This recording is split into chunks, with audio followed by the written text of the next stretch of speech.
What happens when entire towns conspire to keep you trapped? I'm bringing you 10 deeply disturbing true stories from isolated Pacific Northwest communities where something went terribly wrong. Names and identifying details have been changed for privacy, but these aren't creepypastas or fiction. These are real experiences from real people, from fog-covered coastal villages to forgotten logging towns. These encounters will make you think twice about taking that scenic detour. Drop your location and current time in the comments below. Subscribe to Unspoken Fears for more true horror stories that will keep you up at night. My name is Cassian, and I'm a wildlife photographer who specializes in documenting abandoned places along the Pacific coast. For the past 6 years, I've traveled from California to Washington, capturing the haunting beauty of forgotten settlements that time has reclaimed. I've spent nights alone in old mining towns, explored collapsed lighthouses, and photographed dozens of ghost communities without ever feeling truly afraid. That changed last March when I arrived at a nameless fishing village south of Bandon, Oregon. What I experienced there over 3 days made me question everything I thought I understood about isolation and what might exist in the spaces humans have abandoned. I found the location through an old county registry map while researching coastal settlements for my upcoming book. The village wasn't marked on modern maps, and the only access was a barely visible Forest Service road that branched off Highway 101, about 15 miles south of Bandon. According to the records I found, the town thrived briefly in the 1950s and 60s as a small fishing operation, but the harbor gradually silted up from coastal erosion. By 1973, the last families had moved away, and nature began reclaiming what was left. Only 3 or 4 structures remained standing, their weathered frames slowly collapsing into the salal and shore pine that had overrun the old streets. I arrived on a Tuesday afternoon in early March, driving my Jeep down that rutted Forest Service road for nearly 40 minutes before the trees opened up to reveal the coast. The village sat on a small bluff overlooking a rocky beach, surrounded on 3 sides by dense coastal forest. The fog was already rolling in from the ocean, thick and gray, turning everything beyond 50 feet into indistinct shapes. Perfect conditions for the atmospheric shots I wanted. I set up my tent in what appeared to have been the town square, a flat area surrounded by the remaining buildings. One structure looked like it might have been a general store, another probably a church based on its peaked roof. The others were too collapsed to identify. Have you ever felt watched in a place where you absolutely knew you were alone? That first evening, I spent 2 hours photographing the buildings as the golden hour light filtered through the fog. The light was incredible, exactly what I'd hoped for. I marked several spots where I'd return at dawn to catch the morning mist. As darkness fell, I returned to my tent, ate a cold dinner, and organized my equipment for the next day. Around 9 p.m., I stepped outside to brush my teeth. That's when I saw him. At the edge of the clearing, where the forest began, a figure stood perfectly still. It was too dark and foggy to make out details, just a human-shaped silhouette against the darker mass of trees. I assumed it was another photographer, or maybe a local who'd heard my Jeep.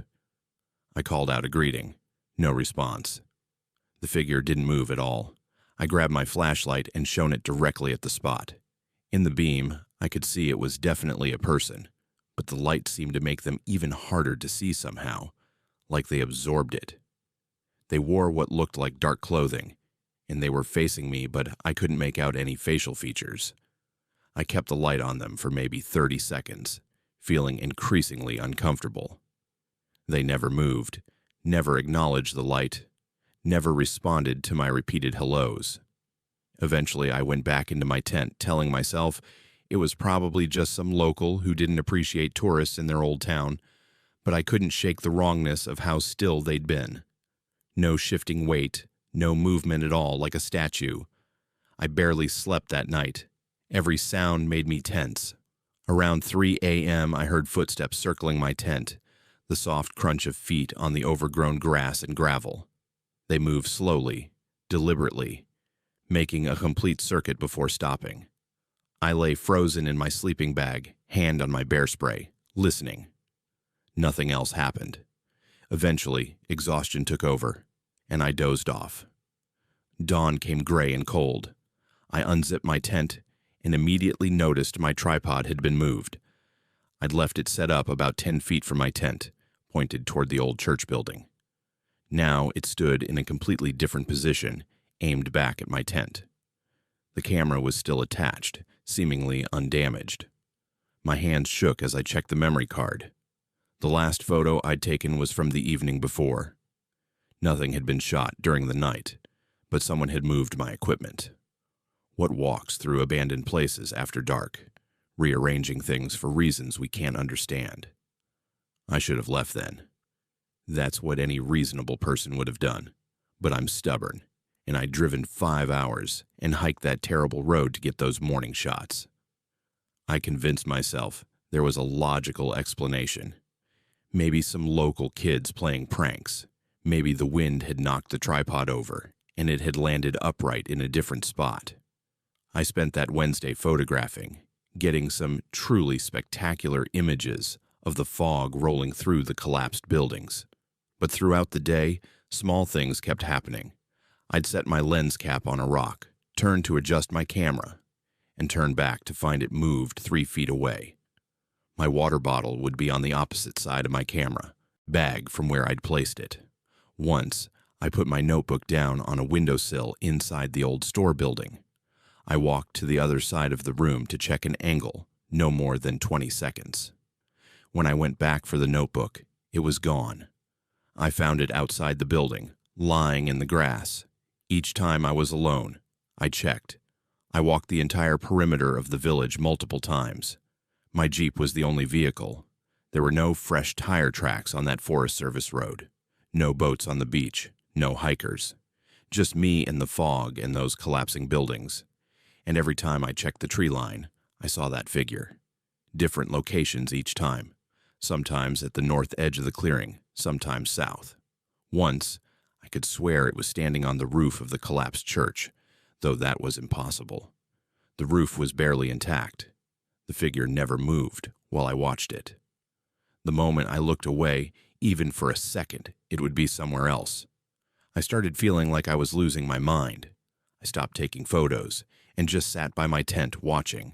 The figure stood at the eastern tree line, barely visible in the afternoon fog. I stared at it for 15 minutes straight, not blinking, barely breathing. It never moved, not even the slight sway of someone breathing, just absolutely, impossibly still. That second night was worse. I heard that breathing again right outside my tent. Not heavy breathing, not panting, just the steady rhythmic sound of someone's breath, inches from the tent fabric. It moved around the perimeter slowly, that breathing sound traveling from the door to the side to the back. I didn't sleep. I couldn't. I lay there with my knife in one hand and my phone in the other, though there was no signal. The breathing continued until dawn. When sunlight finally came, I crawled out of my tent and saw them. Footprints everywhere. Dozens of them, maybe hundreds, all around my tent in concentric circles. They were barefoot prints, adult-sized, pressed deep into the soft ground. Every single print pointed inward, toward my tent. Someone had walked around and around my tent all night, always facing inward, never turning away. The prints were so dense in places they overlapped. How many times can someone circle your shelter in the dark before you understand you're not dealing with anything normal? I packed my gear in under 10 minutes, hands shaking so badly I could barely zip my bags. I didn't care about the photos anymore, didn't care about my book. I just wanted out. As I loaded my Jeep, I made the mistake of looking back one more time. The figure stood in the center of what had been my campsite, right where my tent had been moments before. In the morning light, I could finally see it clearly. It was a man, or had been. His skin was gray, his clothes rotted and stained. His eyes were completely white, no pupils at all, and he was smiling. I drove that Forest Service road faster than I should have, bottoming out my suspension twice. When I reached the highway, I didn't stop until I got to the Bandon Sheriff's Office. The deputy who took my report was sympathetic, but unsurprising. He said I wasn't the first photographer to report strange experiences at that location. At least 4 others in the past decade had come in with similar stories. A figure that watched, things that moved, footprints that appeared overnight. He told me the old-timers in Bandon remembered a hermit who'd lived in those ruins back in the 80s. A former fisherman who'd refused to leave when everyone else abandoned the village. Somewhere around 1987 or 88, he went strange, according to the locals, started acting erratic, talking about protecting the town from intruders. A couple of hunters found him dead in one of those collapsed buildings in 1989, but people kept reporting sightings after that. The deputy's theory was that maybe someone else had taken up residence out there, someone mentally unwell who liked scaring visitors away. I wanted to believe that explanation. I tried to, but I've spent enough time in isolated places to recognize the difference between a disturbed person and something else entirely. That figure moved wrong, appeared wrong. Those footprints were too numerous, too perfect in their circular pattern. No human could have walked that many circuits around my tent in one night without me hearing more than just breathing. When I got home, I finally looked at the photos from those 3 days. That's when my blood went cold. In image after image, in the backgrounds of shots where I'd been completely alone, that figure appears.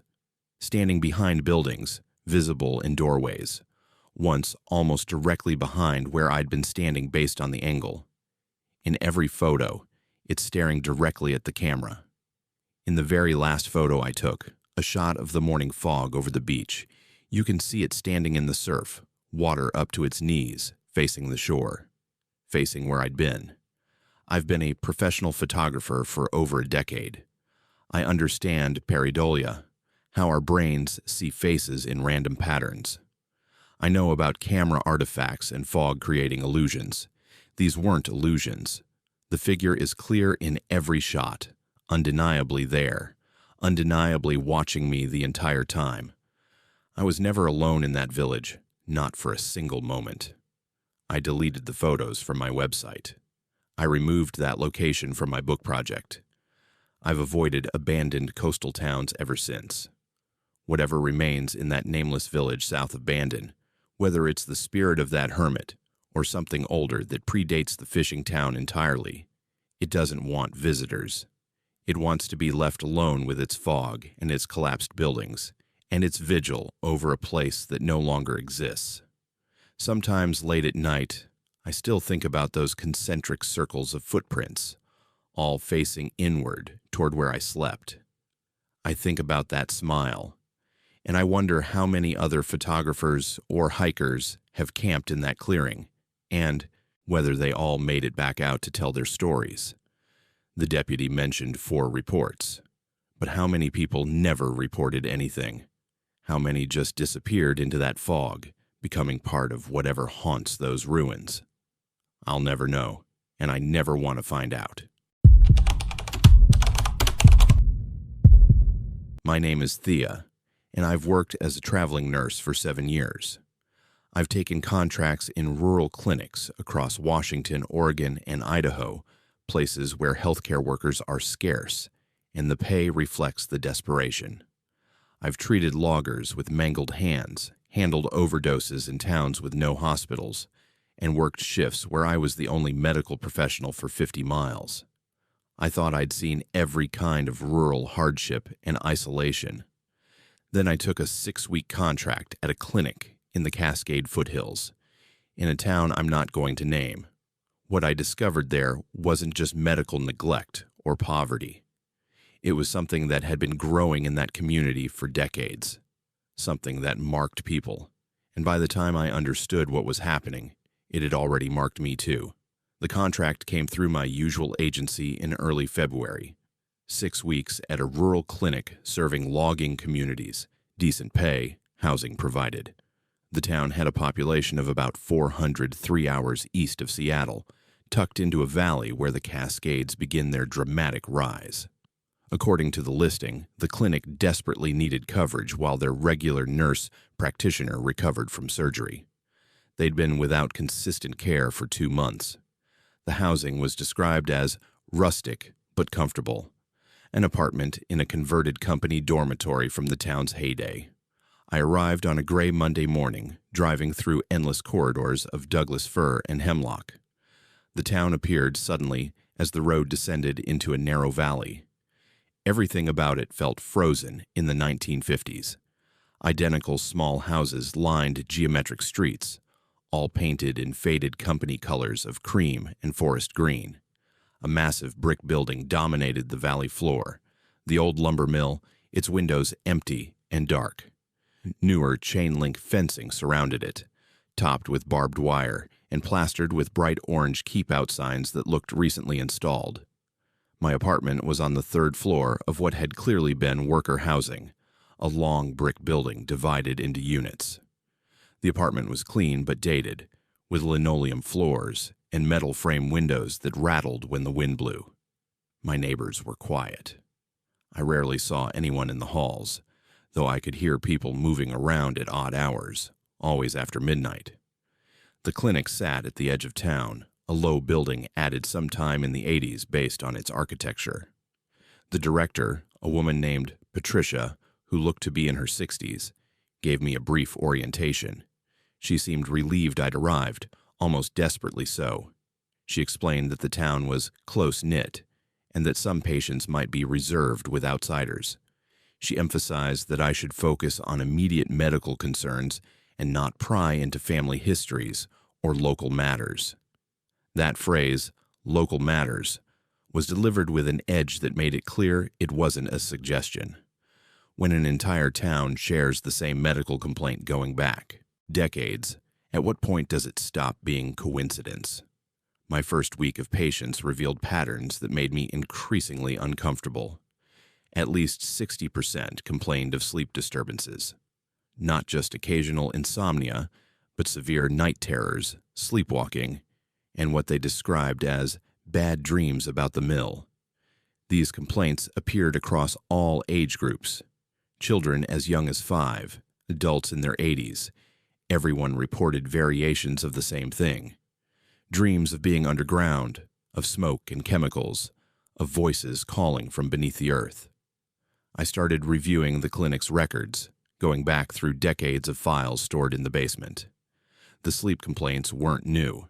They appeared consistently in records from the 1970s, 80s, 90s, and into the present. Different doctors had prescribed different medications, but no one had apparently questioned why an entire town suffered from the same symptoms. There were other patterns too. An abnormally high rate of anxiety disorders, unusual numbers of patients on antidepressants, and something else that caught my attention: notes about birthmarks. At least 30% of patients born in this town had a specific birthmark documented in their pediatric records. Always on the left shoulder blade, always described similarly. A dark mark roughly the size of a quarter, with an irregular shape that multiple doctors had noted resembled a stain more than a typical birthmark. Some records included photos. The marks were distinctive, almost identical across different patients, as if they'd been applied rather than naturally occurring. During my second week, I examined an infant for a wellness check. The mother, a quiet woman named Iris, who couldn't have been more than 20, asked me to note the baby's birthmark for the records. I lifted the baby's shirt and saw it. The dark mark on the left shoulder blade, that same irregular stain. I asked Iris if birthmarks ran in her family. She looked at me with an expression I couldn't read and said, "Everyone here has them. It's just how we're born." But it wasn't genetic. I knew enough to recognize that birthmarks don't present identically across an entire population unless something environmental is causing them. I started asking questions carefully. Did the mothers take any specific supplements during pregnancy? Was there something in the water? Had there been environmental testing done? The responses ranged from evasive to hostile. People didn't want to discuss it. The few who would talk at all mentioned the accident in 1967 but refused to elaborate. What happens to a place when everyone knows the truth but agrees never to speak it? I spent my lunch breaks in the clinic basement, where old records and supplies were stored. That's where I found the newspapers. Boxes of them, yellowed and brittle, dating back to the mill's operation. Most were mundane, reporting on production numbers and local events. But buried in a box labeled 1967, I found the issues from October of that year. The headline read, "Mill Accident Claims 11 Workers, Chemical Spill Contained." The article was brief, almost dismissive. On October 23, 1967, a storage tank containing chemical treatment solution had ruptured in the mill's lower levels. 11 workers in the basement area had been killed by fumes before the spill could be contained. The mill had closed for 2 weeks for cleanup, then reopened. The chemical involved wasn't named. The workers weren't named. Just 11 deaths, briefly noted, then apparently forgotten. I kept reading. 3 months later, a smaller article mentioned that several mill workers had sought medical attention for skin irritations and sleep disturbances, potentially related to residual chemicals. The mill's owners had assured the town that all contamination had been removed. 6 months after that, a tiny notice reported that the mill was closing permanently, citing operational challenges. No mention of ongoing health concerns. But the mill hadn't been demolished. It still stood, that massive brick structure dominating the valley. And those keep-out signs looked new. I started watching the mill during my drives to and from the clinic. The fencing was definitely recent, installed within the past year based on the condition of the posts. Security cameras had been mounted at intervals along the fence line. For an abandoned building in a dying town, someone was spending considerable money to keep people out, or to monitor who might try to get in. My questions at the clinic became more direct. I asked elderly patients about the 1967 accident. Most refused to discuss it. A few became angry, demanding to know why I was stirring up old business. One man in his 70s, being treated for hypertension, told me that asking about the mill was disrespectful to the families, and that I should focus on my job. But one patient, an elderly woman named Dorothy, who came in for a routine medication check, responded differently. She waited until we were alone in the examination room, then gripped my wrist with surprising strength. Her voice dropped to a whisper. "You should leave before you become part of it. That's what happened to the others who asked questions. They thought they could help, but you can't help what's already rooted." I asked her what she meant. She released my wrist and stared at her hands. The chemicals got into everything. The ground, the water, us. Changed things. The company knew, but by then it was too late. The ones who were there that day, who breathed it in, they changed, and they passed it on. Every child born here after 1968 carries it. You see the marks. Those are just the outside. The inside changes too. Before I could ask more, Patricia knocked and entered, ending the conversation. Dorothy wouldn't speak further, and she didn't return for her follow-up appointment. When does a birthmark stop being a mark and become a signature of something claiming ownership? That night, I researched chemical spills at lumber mills. I found dozens of cases from the 1950s and 60s, an era of minimal regulation and oversight. Many involved preservatives, pesticides, and other toxic compounds. Some had caused lasting environmental damage. A few had resulted in unusual health effects in exposed populations, but nothing quite matched what I was seeing here. A mark that appeared consistently across generations, accompanied by shared psychological symptoms. I tried contacting the state health department to report my concerns. I left 3 messages. No one returned my calls. By my 4th week, I documented the birthmark in 18 of the 22 patients I'd seen who'd been born in town. The 4 without it had all been born elsewhere and moved to town as adults. I photographed several with patient consent, building a file. The marks were too consistent to be natural variation. They appeared in the same location with the same approximate size and shape, across different families with no genetic relationship. The sleep complaints continued. Nearly every patient mentioned dreams about the mill.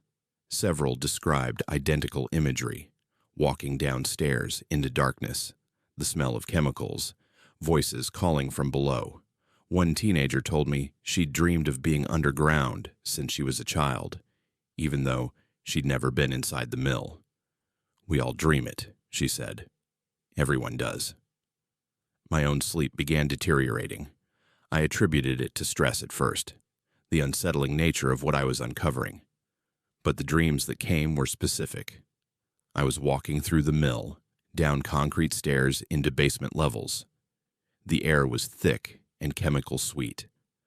Voices echoed from somewhere deeper, calling in a language I didn't understand, but somehow knew was important.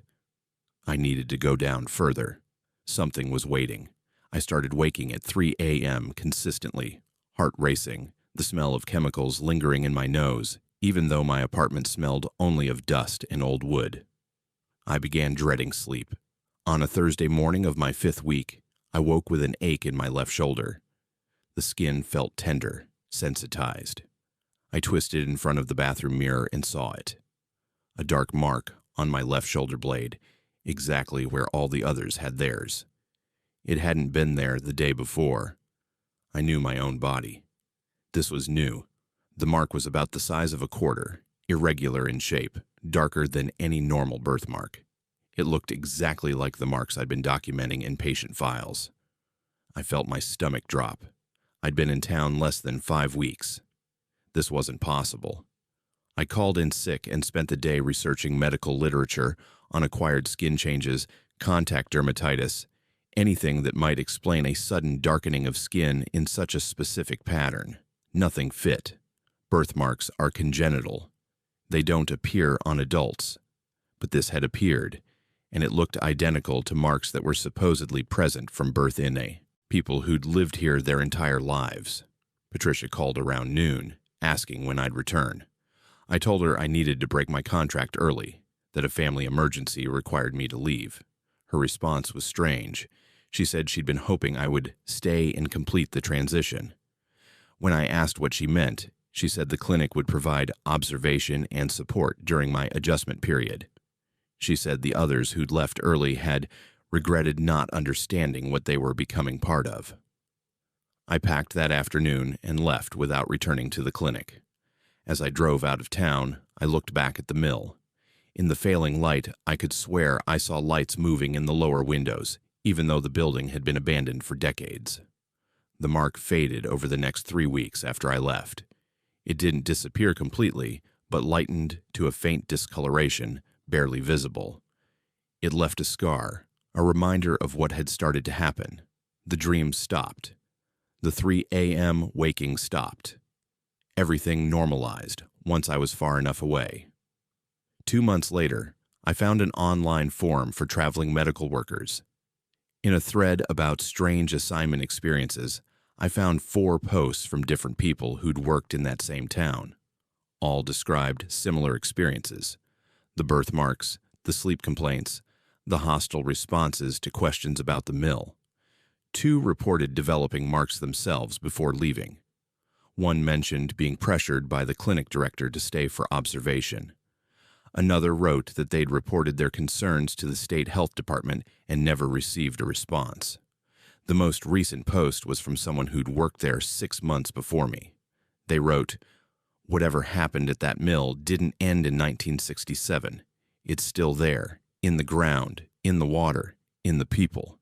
They're all connected to it now, marked by it. And if you stay long enough, it marks you too. The company town never really closed. It just changed what it was producing." I never went back. I declined all contracts in that region. I still have the scar on my shoulder blade, a faint reminder of what I started to become. Sometimes I think about Dorothy's warning. You can't help what's already rooted. She was right.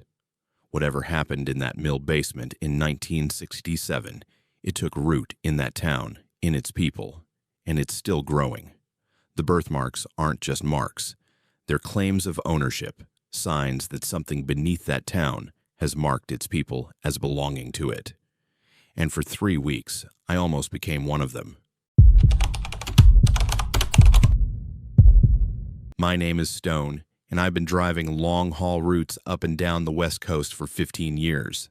In that time, I've logged over 2 million miles, delivered everything from lumber to electronics, and learned every truck stop, rest area, and safe parking spot between San Diego and the Canadian border. I know which places have good coffee at 4 a.m., which ones have security issues, and which rest stops to avoid because the facilities are poorly maintained. I thought I knew Highway 101 better than my own neighborhood. Then one night last April, I stopped at a rest area between Crescent City and Brookings that I'd used dozens of times before, and I learned that familiarity means nothing when a place decides to show you what it really is. I've been driving since 2010, mostly the I-5 corridor, but frequently taking 101 when I'm hauling to coastal destinations. The 101 between California and Oregon is beautiful during the day, all dramatic cliffs and ocean views, but at night it's isolated and dark, winding through redwood forests and stretches where you won't see another vehicle for 30 minutes. The rest stops along that route are few and far between, so drivers learn which ones are reliable. The rest area in question sits about 40 miles north of Crescent City, right before you cross into Oregon. It was built in the mid-90s, a standard setup, parking lot big enough for maybe 6 cars and 2 semis. A concrete building with restrooms, a couple of picnic tables, and information boards about local wildlife. No vending machines, no attendant, just basic facilities. I'd stopped there probably 50 times over the years, usually late at night when traffic was non-existent. It was always clean, well lit, and empty. Just another forgettable rest stop on a long route. On April 17th, I was hauling a load of processed timber from a mill outside Eureka to a distributor in Coos Bay. I'd started the run at 6 p.m., planning to drive through the night and arrive by morning. By 2 a.m., I was ready for a break. I'd been on the road for 8 hours, and company policy requires rest stops every 4 hours maximum. The rest area appeared in my headlights exactly when I expected it, the blue rest stop sign reflecting as I slowed and pulled off the highway. The parking lot was empty, which wasn't unusual for that hour. I pulled into the truck parking area and shut down my rig. The restroom building was lit, though I noticed immediately that the lights were flickering, creating that stuttering effect that usually means bad wiring or failing bulbs. I grabbed my flashlight anyway. Truck drivers don't assume anything about public restrooms at 2 a.m. Have you ever walked into a space that felt wrong before you could even identify why? The moment I pushed open the men's room door, I knew something was off. All 4 stall doors were closed. Not unusual by itself, but there were no feet visible under any of them. No sounds of occupancy, no movement, just 4 closed doors in perfect silence. The fluorescent lights buzzed and flickered overhead, creating intervals of near darkness every few seconds. I called out, asking if anyone was in there. No response. I pushed on the first stall door. Locked. Second one. Locked. Third and fourth, both locked from the inside. But there was absolutely no way anyone was in those stalls. The gap at the bottom was at least 10 inches, plenty of space to see feet or legs. I bent down to check again, shining my flashlight under each door. Empty. All of them completely empty, yet locked from inside. I've seen plenty of weird things at rest stops over the years. Vandalism, people living rough, occasionally drug activity. But I'd never seen all the stalls locked with no one inside them. There was no way to lock them from outside. The mechanisms were simple slide bolts on the inside of each door. Someone would have had to be inside each stall to lock it, then somehow vanish. I left without using the facilities. My gut was telling me to get back in my truck and leave, but I needed to check my load straps anyway, standard procedure. As I walked back across the parking lot, I noticed a small sedan had appeared in the far corner of the lot, maybe 80 feet from my truck. A dark-colored compact car, looked like a Toyota or Honda from the shape. I hadn't heard it arrive. No headlights had swept the lot. It was just there. Nobody got out of the sedan. I could see it was occupied. At least one person in the driver's seat, but they didn't move. Didn't turn off the engine. Didn't get out to use the restrooms. Just sat there idling. I checked my straps, keeping an eye on the sedan. It didn't move. The person inside didn't move. Just idling in the far corner for no apparent reason. I was about to climb back into my cab when another semi pulled into the lot, a Freightliner hauling what looked like a refrigerated trailer. The driver parked in the other truck space and climbed down, a younger guy wearing a company jacket. He nodded to me and headed toward the restroom building. I almost called out to warn him about the locked stalls, but I didn't want to sound crazy. He was inside maybe 20 seconds before he came sprinting out. Not walking fast, not jogging, full-on running, like something was chasing him. He didn't look at me, didn't say a word, just jumped into his cab, fired up his engine, and peeled out of the parking lot so fast his tires squealed. Within 30 seconds, he was back on the highway and gone. That was enough for me. I climbed into my cab and started my engine. Whatever was happening at that rest stop, I wanted no part of it. I put the truck in gear and started to roll forward, heading for the exit back to the highway. That's when the sedan moved. When something follows you with mechanical precision, maintaining exact distance no matter your speed, you realize it's not driving, it's tracking. It pulled out from its parking spot and positioned itself directly behind, my trailer blocking the exit lane. I stopped, waiting for it to move. It didn't. I tapped my horn. Nothing. The sedan just sat there, engine idling, blocking my only way out. The rest stop only had one exit, and this car was sitting right in the middle of it. I considered backing up and trying to maneuver around it, but the parking lot wasn't designed for that kind of movement with a full-size semi. I'd risk jackknifing or hitting the restroom building. I sat there for maybe 2 minutes, horn blaring intermittently, trying to get the driver to move. The sedan never budged. Finally, I decided to force the issue. I put the truck in gear and started rolling forward slowly, figuring the sedan would move once it realized I wasn't stopping. As I got within 10 feet, the sedan suddenly reversed at exactly my speed, maintaining that same distance. I accelerated slightly. The sedan matched my speed exactly, staying precisely 10 feet ahead of my bumper. This continued all the way to the highway. The sedan backed onto the highway entrance ramp, still maintaining that exact distance, then smoothly transitioned into forward motion once on the highway, now in front of me. I merged onto 101 northbound, and the sedan stayed ahead of me, matching whatever speed I chose. If I went 60, it went 60. If I slowed to 50, it slowed to 50. The distance never varied. Exactly 10 feet of space between us, like we were connected by an invisible rod. I tried everything. I slowed to 35, hoping it would get frustrated and speed away. It slowed to 35. I accelerated to 70. It accelerated to 70. I turned on my high beams, trying to see the license plate or get a better look at the driver.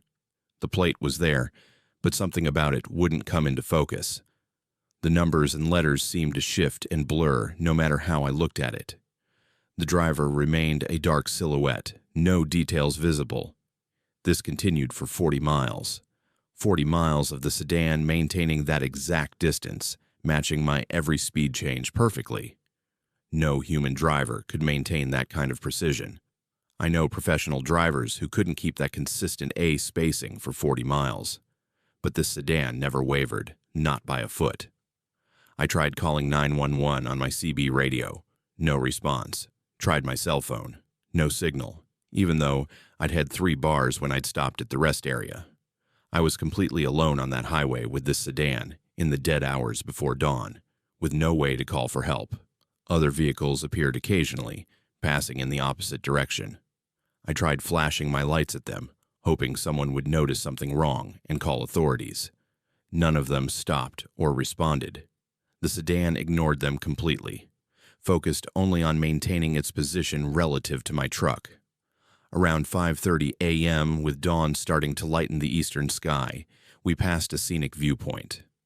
The sedan suddenly accelerated, not gradually but instantly, going from 60 to what must have been over 100 in a matter of seconds.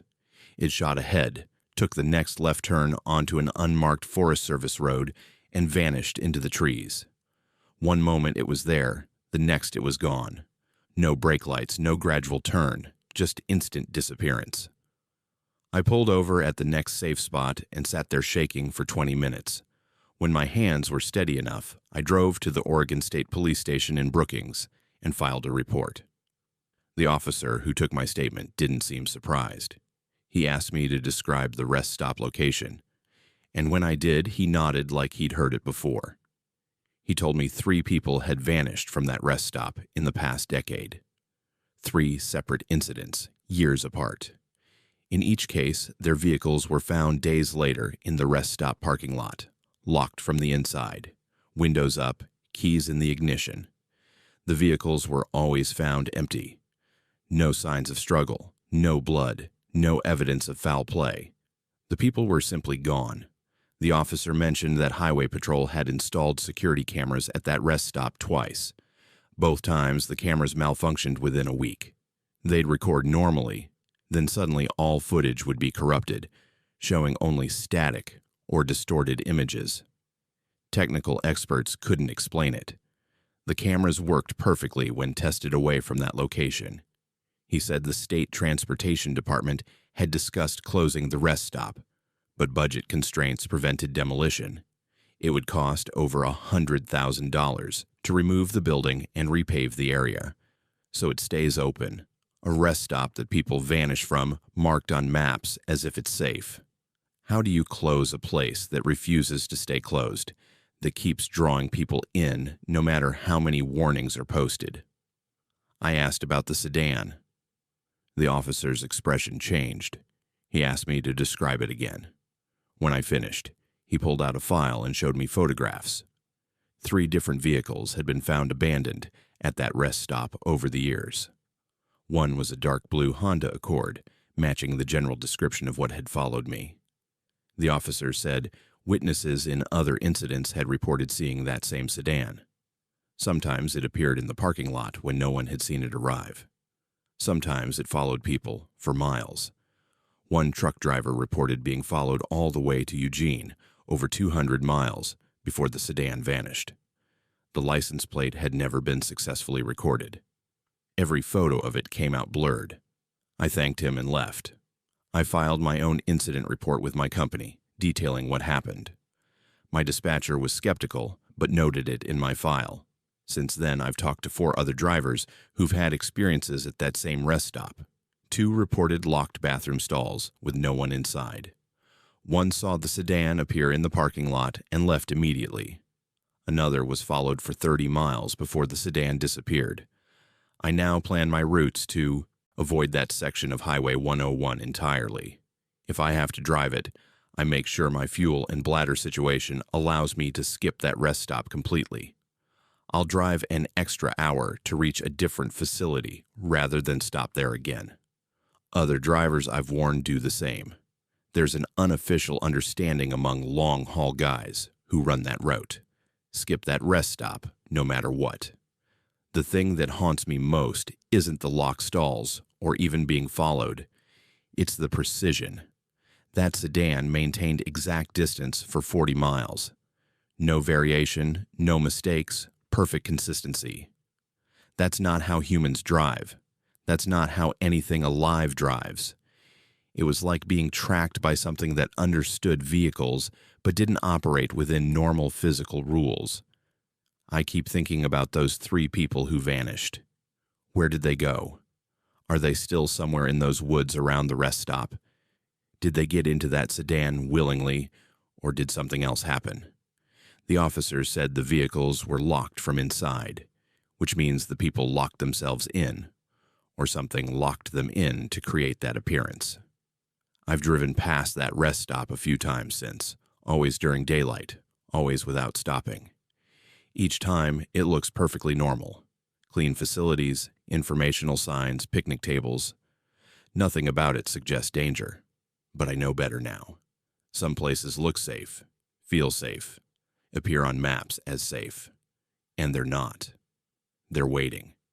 That rest stop is still there, still marked on highway maps, still listed as a facility for travelers. People still stop there, not knowing what might be waiting. The cameras still malfunction. The stalls are probably still locked. And that sedan is probably still in the parking lot at 2 a.m., waiting for the next person who stops. I won't be one of them ever again. My name is Ainsley, and I'm a graduate student in Pacific Northwest History at Portland State University. My research focuses on the rise and fall of railway settlements in Oregon, those small towns that appeared almost overnight when the tracks came through and died just as quickly when the railway companies consolidated routes or went bankrupt. These towns left behind fascinating records of boom and bust cycles, community formation, and economic dependence on single industries.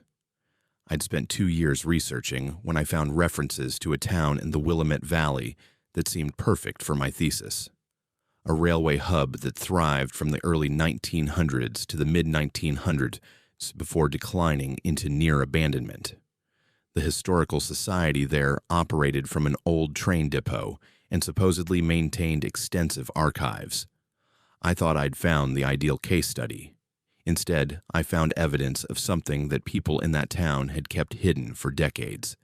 And when I started asking questions, I learned exactly how far a community will go to keep its secrets buried.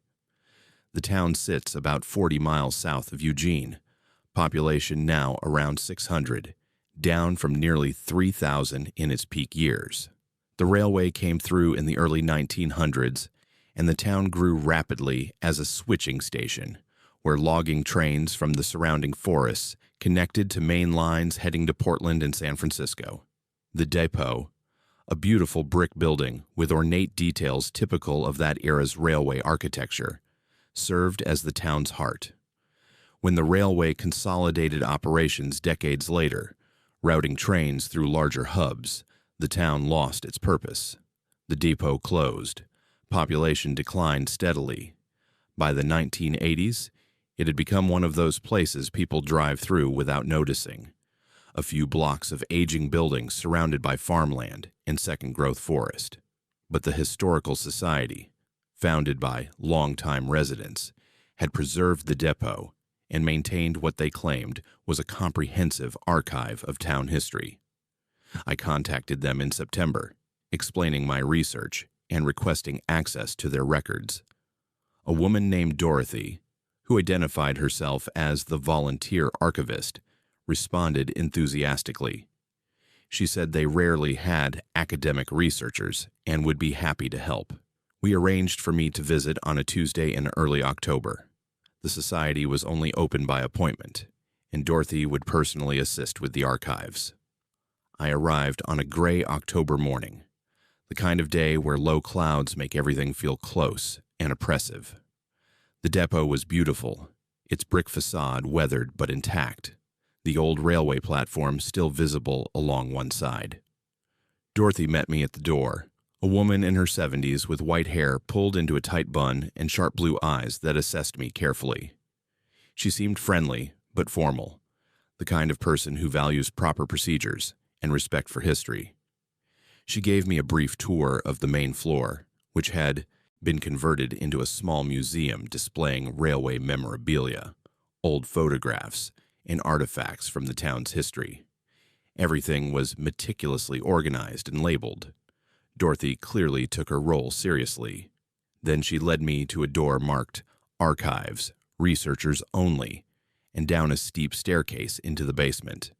The basement archives were extensive. Metal shelving units held hundreds of boxes organized by decade and topic. There were town council records, business ledgers, newspaper collections, personal papers donated by families, photograph albums, everything a historian could want. Dorothy showed me the organizational system and left me to work, saying she'd be upstairs if I needed anything. When the gaps in historical records form a pattern, They're not accidents. They're deliberate erasures. I started with the early decades, documenting the town's growth. The records were remarkably complete. Population registers, business licenses, school enrollment records, newspaper accounts. I moved through the middle decades, finding similar completeness. The Depression had hit the town hard, but the railway kept it alive. The war years brought increased traffic as materials moved to the coast. Then I reached records from 1997 through 2002, and everything changed.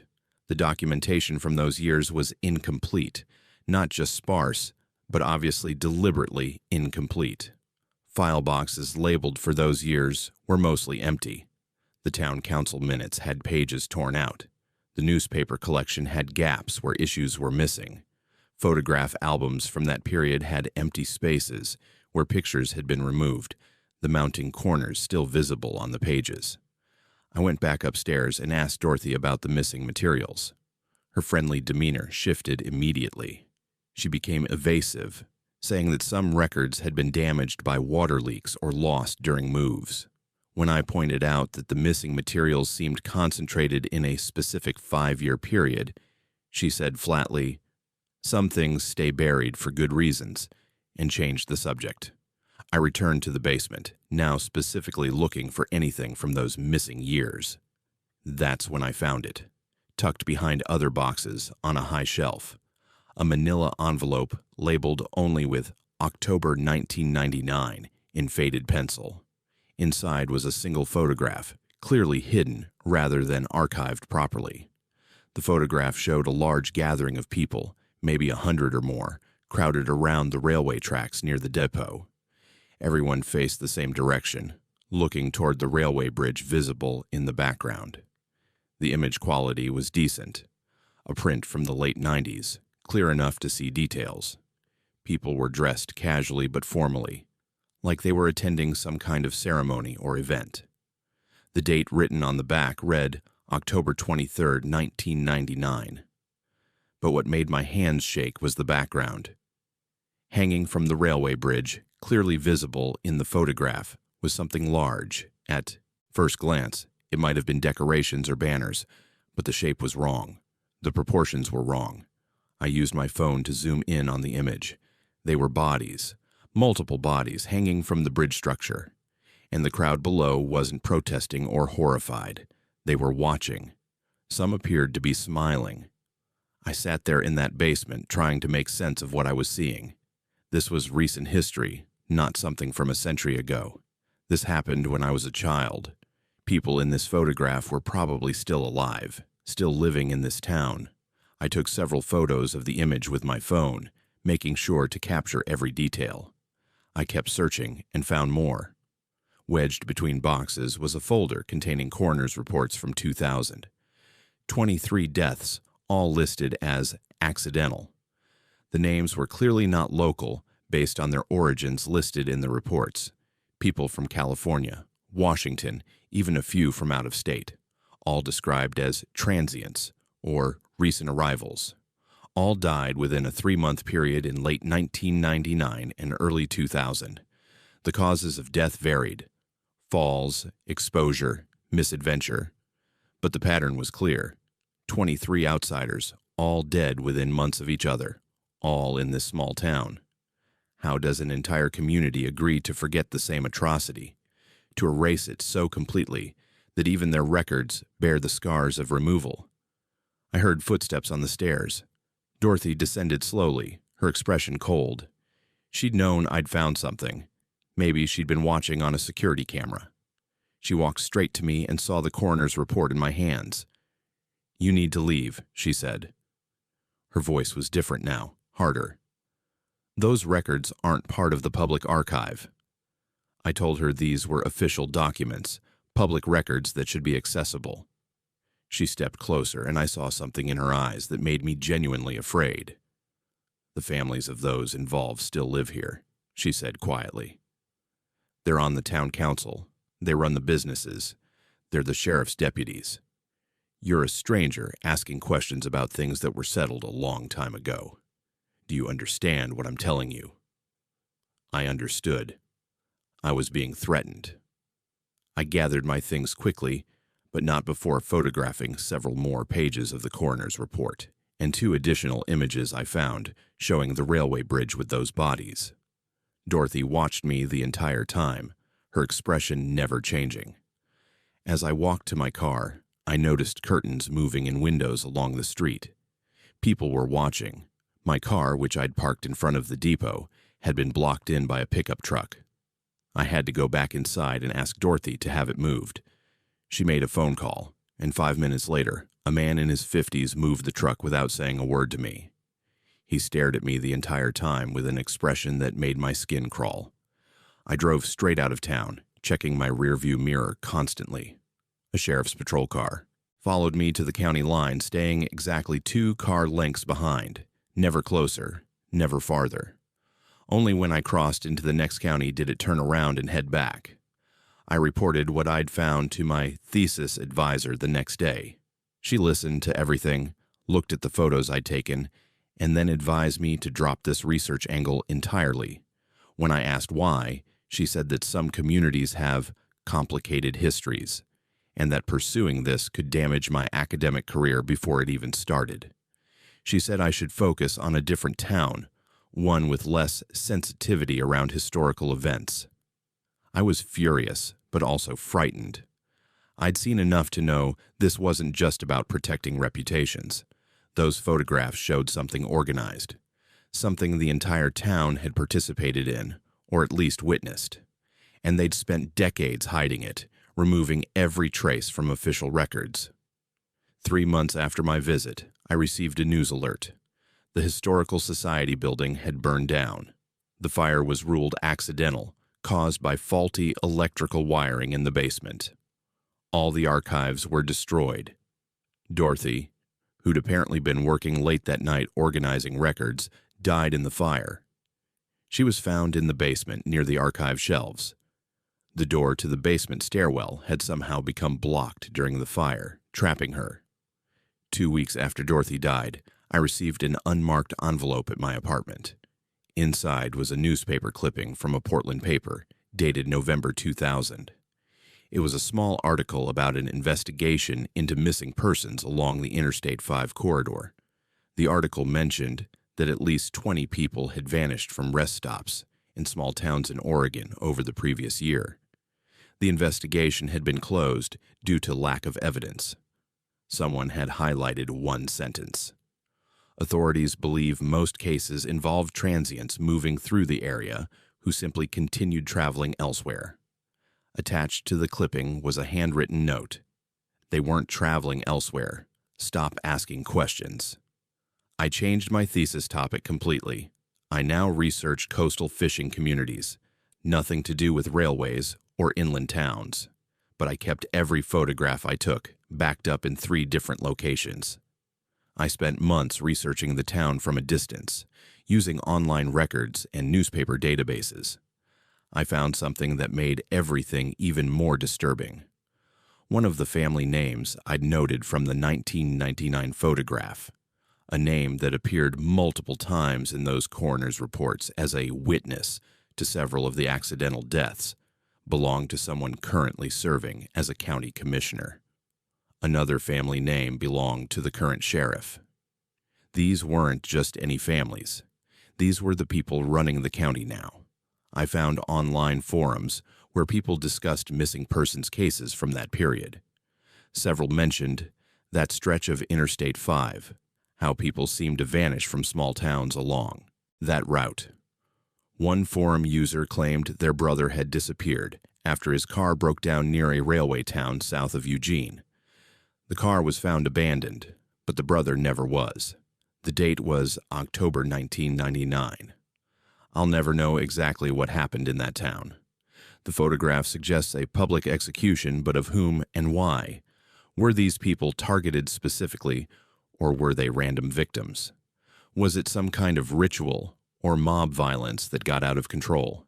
And how did an entire town agree to participate or remain silent? What I do know is that 23 people died in or near that town within a few months, all ruled accidental, all outsiders. I know that the town systematically erased those years from their historical record. I know that when I found evidence, I was threatened and followed. And I know that when the evidence threatened to resurface, the building burned down with the archivist inside. The town is still there. The depot is gone now, just a concrete foundation where it once stood. The railway bridge still spans the ravine at the edge of town. People still live there, including the families of those who were involved in whatever happened in 1999, and they're still in positions of power, still controlling what gets remembered and what stays buried. I drive past that town sometimes when I'm heading south on Interstate 5. I never stop, never even take the exit. I just watch it pass by, those few blocks of old buildings and aging houses, and wonder how many other small towns have secrets like this. How many other places have years missing from their historical records? How many other communities have agreed to forget the same terrible thing? Dorothy was right about one thing. Some things stay buried, but not because they should, because the people who buried them have the power to keep them there. My name is Rowan, and I've worked as a park ranger for 16 years, the last 8 at a state park on the Olympic Peninsula. It's one of the most beautiful places in Washington. Over 12,000 acres of old-growth rainforest, towering Sitka spruce and western hemlock, trails that wind through moss-covered landscapes that feel prehistoric. Families come from all over to hike these trails, to show their children what real wilderness looks like. We pride ourselves on safety, on maintaining trails, and ensuring visitors have positive experiences. So when parents started reporting that their young children were hearing voices on one of our most popular family trails, I took it seriously. I thought we were dealing with pranksters, or maybe lost hikers calling for help. It took me 6 months to understand we were dealing with something that had been waiting in those woods for over 70 years. And by the time I figured it out, 3 children had already vanished temporarily into whatever was calling them. The park was established in 1972 on land that had various uses over the previous century. Some of it was logged in the early 1900s, though the old growth areas were preserved. Part of it was former indigenous territory, specifically land that had belonged to a local tribe before, being taken by the federal government in the late 1800s. The park documentation mentioned this history, but didn't go into detail. It was just noted as background context, the kind of thing that appears in environmental impact statements, but doesn't affect daily operations. One of our most popular trails is called the Children's Loop, a gentle 2-mile path that circles through beautiful forest with minimal elevation change. It's perfect for families with young kids, wide enough for strollers in most places, well maintained, with benches and interpretive signs about forest ecology. The trail gets heavy use, especially on weekends. According to park records, it was named in 1967 when the trail system was first developed, but nobody currently on staff knew why it was called the Children's Loop. We assumed it was just because it was family-friendly. The report started in March of last year. A mother came to the ranger station saying her 6-year-old daughter had heard someone calling her name on the Children's Loop. The girl had tried to leave the trail to follow the voice, and the mother had to physically restrain her. I took a report but didn't think much of it. Kids have active imaginations, and forest sounds can be strange. Wind through trees, bird calls, even the way water moves over rocks can sound like voices if you're expecting to hear them. But then it happened again, and again. Over the next month, we received 7 separate reports, all involving children between ages 5 and 8, all on the Children's Loop Trail. Each child reported hearing voices calling their name. Several said they heard other children laughing and singing. Parents reported their kids becoming almost entranced, trying to leave the trail to follow the sounds.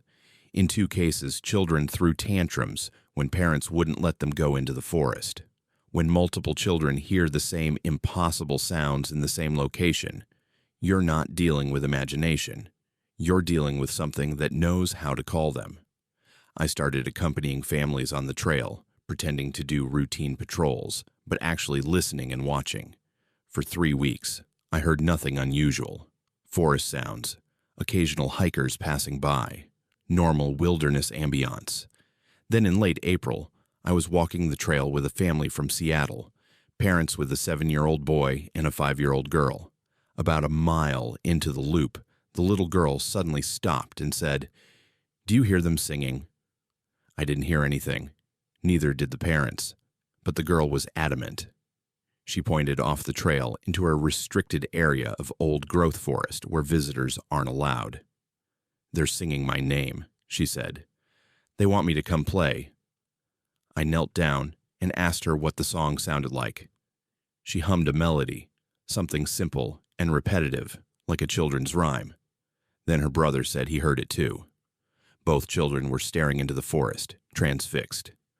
The parents looked at me with growing alarm. That's when I heard it. Faint but distinct. Children's voices singing. Multiple voices, young voices coming from deep in the restricted area. The melody was exactly what the little girl had hummed. And underneath the singing, I could hear laughter, the sound of children playing. I called it in immediately, requesting backup to search the restricted area. Within an hour, we had 4 rangers combing that section of forest. We found nothing. No children, no adults, no evidence anyone had been in that area recently. The forest floor was undisturbed, covered in thick moss and fallen logs. Anyone walking through would have left obvious traces. There were none. Over the next 2 months, the reports escalated. We were receiving complaints almost daily. Always children in that age range. Always hearing voices that called their names. Always on the same section of trail, near the old growth restricted area. Some parents started avoiding the trail entirely. Others complained to park administration that we weren't doing enough to find whoever was playing pranks on the children. I started researching the park's history more thoroughly. The land acquisition documents mentioned that the area had multiple prior uses. I found references to logging, to indigenous settlements, and to something else, a boarding school. In the early 1900s, the federal government had established a residential school for indigenous children on a section of what was now parkland. The school operated from 1908 until 1952, when the building burned down in a fire that killed 17 children trapped inside. The historical documents were sparse, but I found enough to piece together basic facts. The school was designed to forcibly assimilate indigenous children, removing them from their families and culture. Conditions were harsh. Disease was common. And in October 1952, a fire broke out in the dormitory building at night. The exits were locked, a standard practice to prevent children from running away.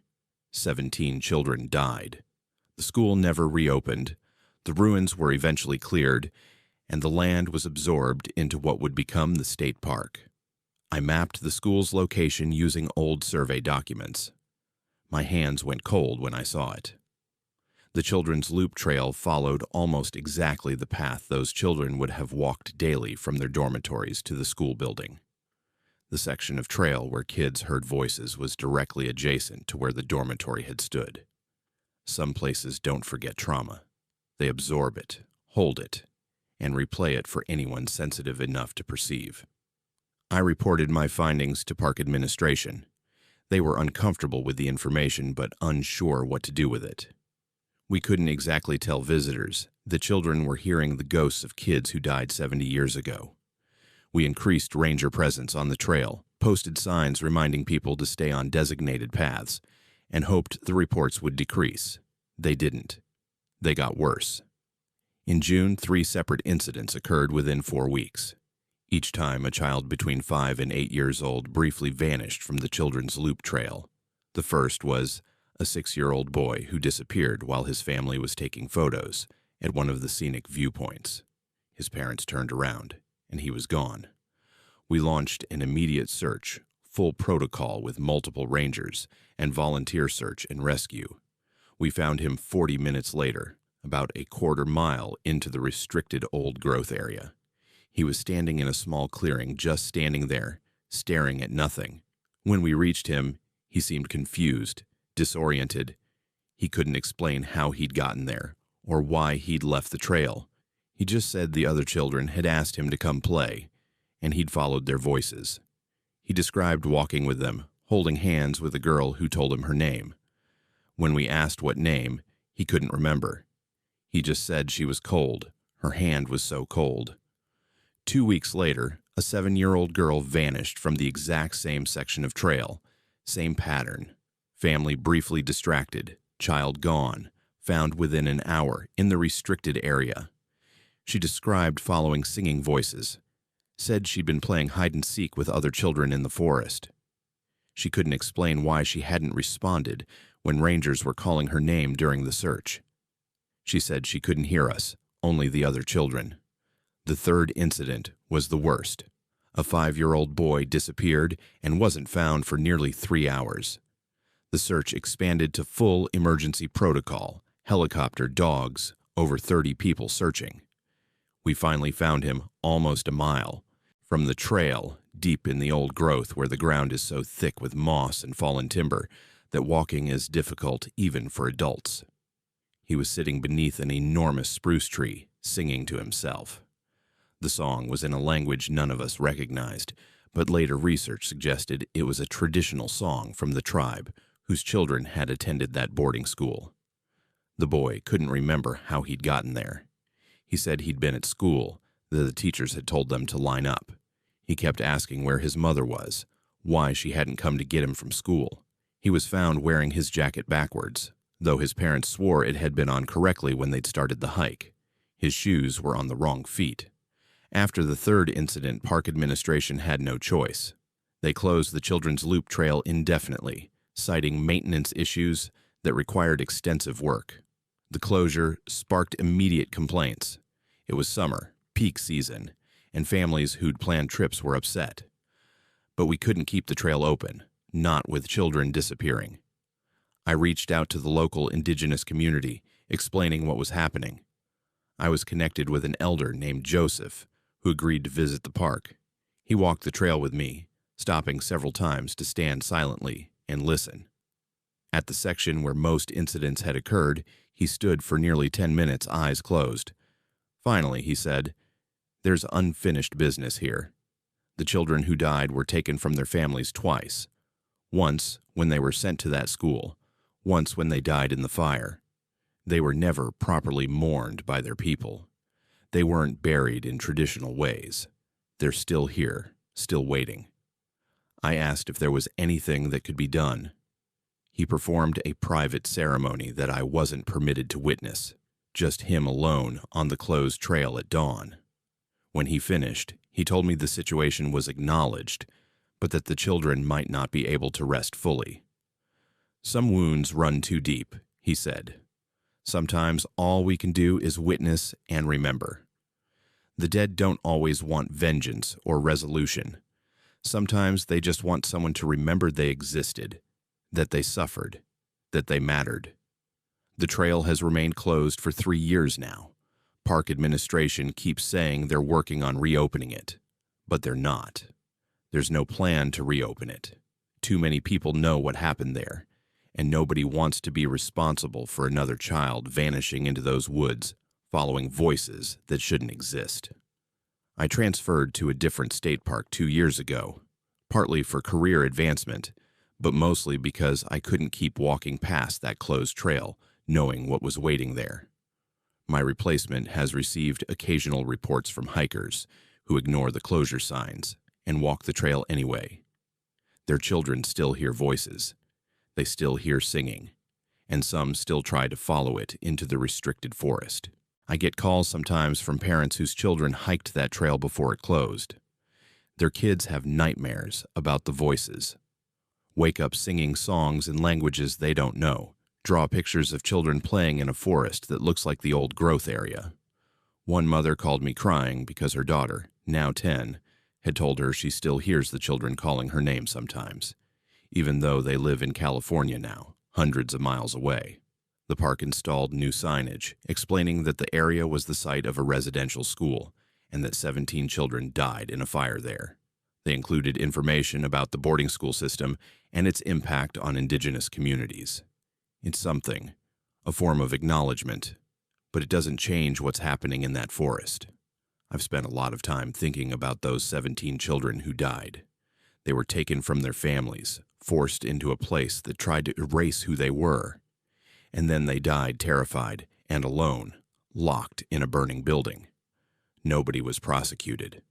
The school just closed, and eventually everyone forgot. The forest grew over the ruins.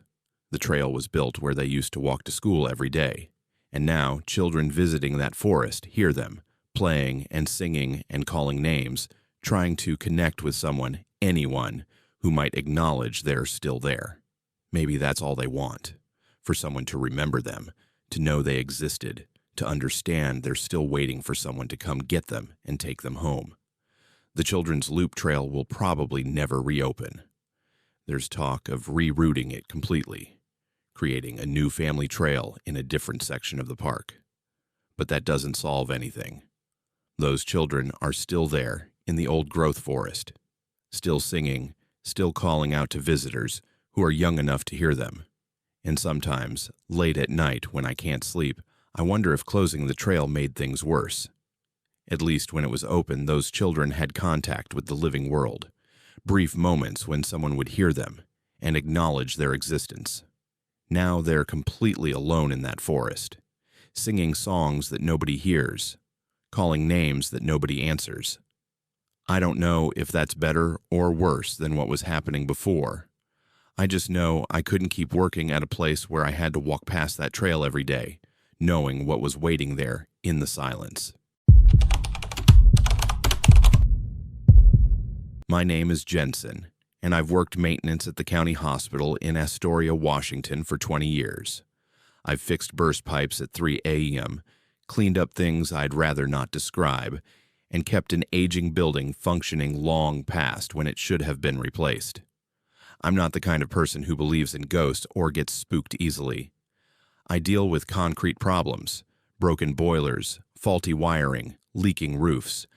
But in my last month at that hospital, while preparing the basement for demolition, I found a room that wasn't on any building plans.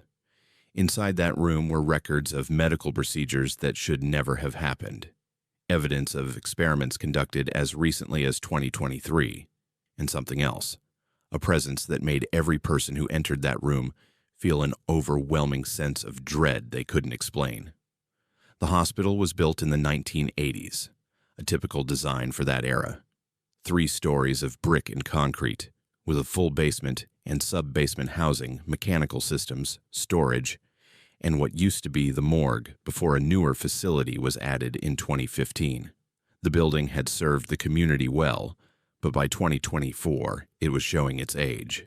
Structural issues, outdated systems, and the cost of bringing everything up to current codes made replacement more economical than renovation.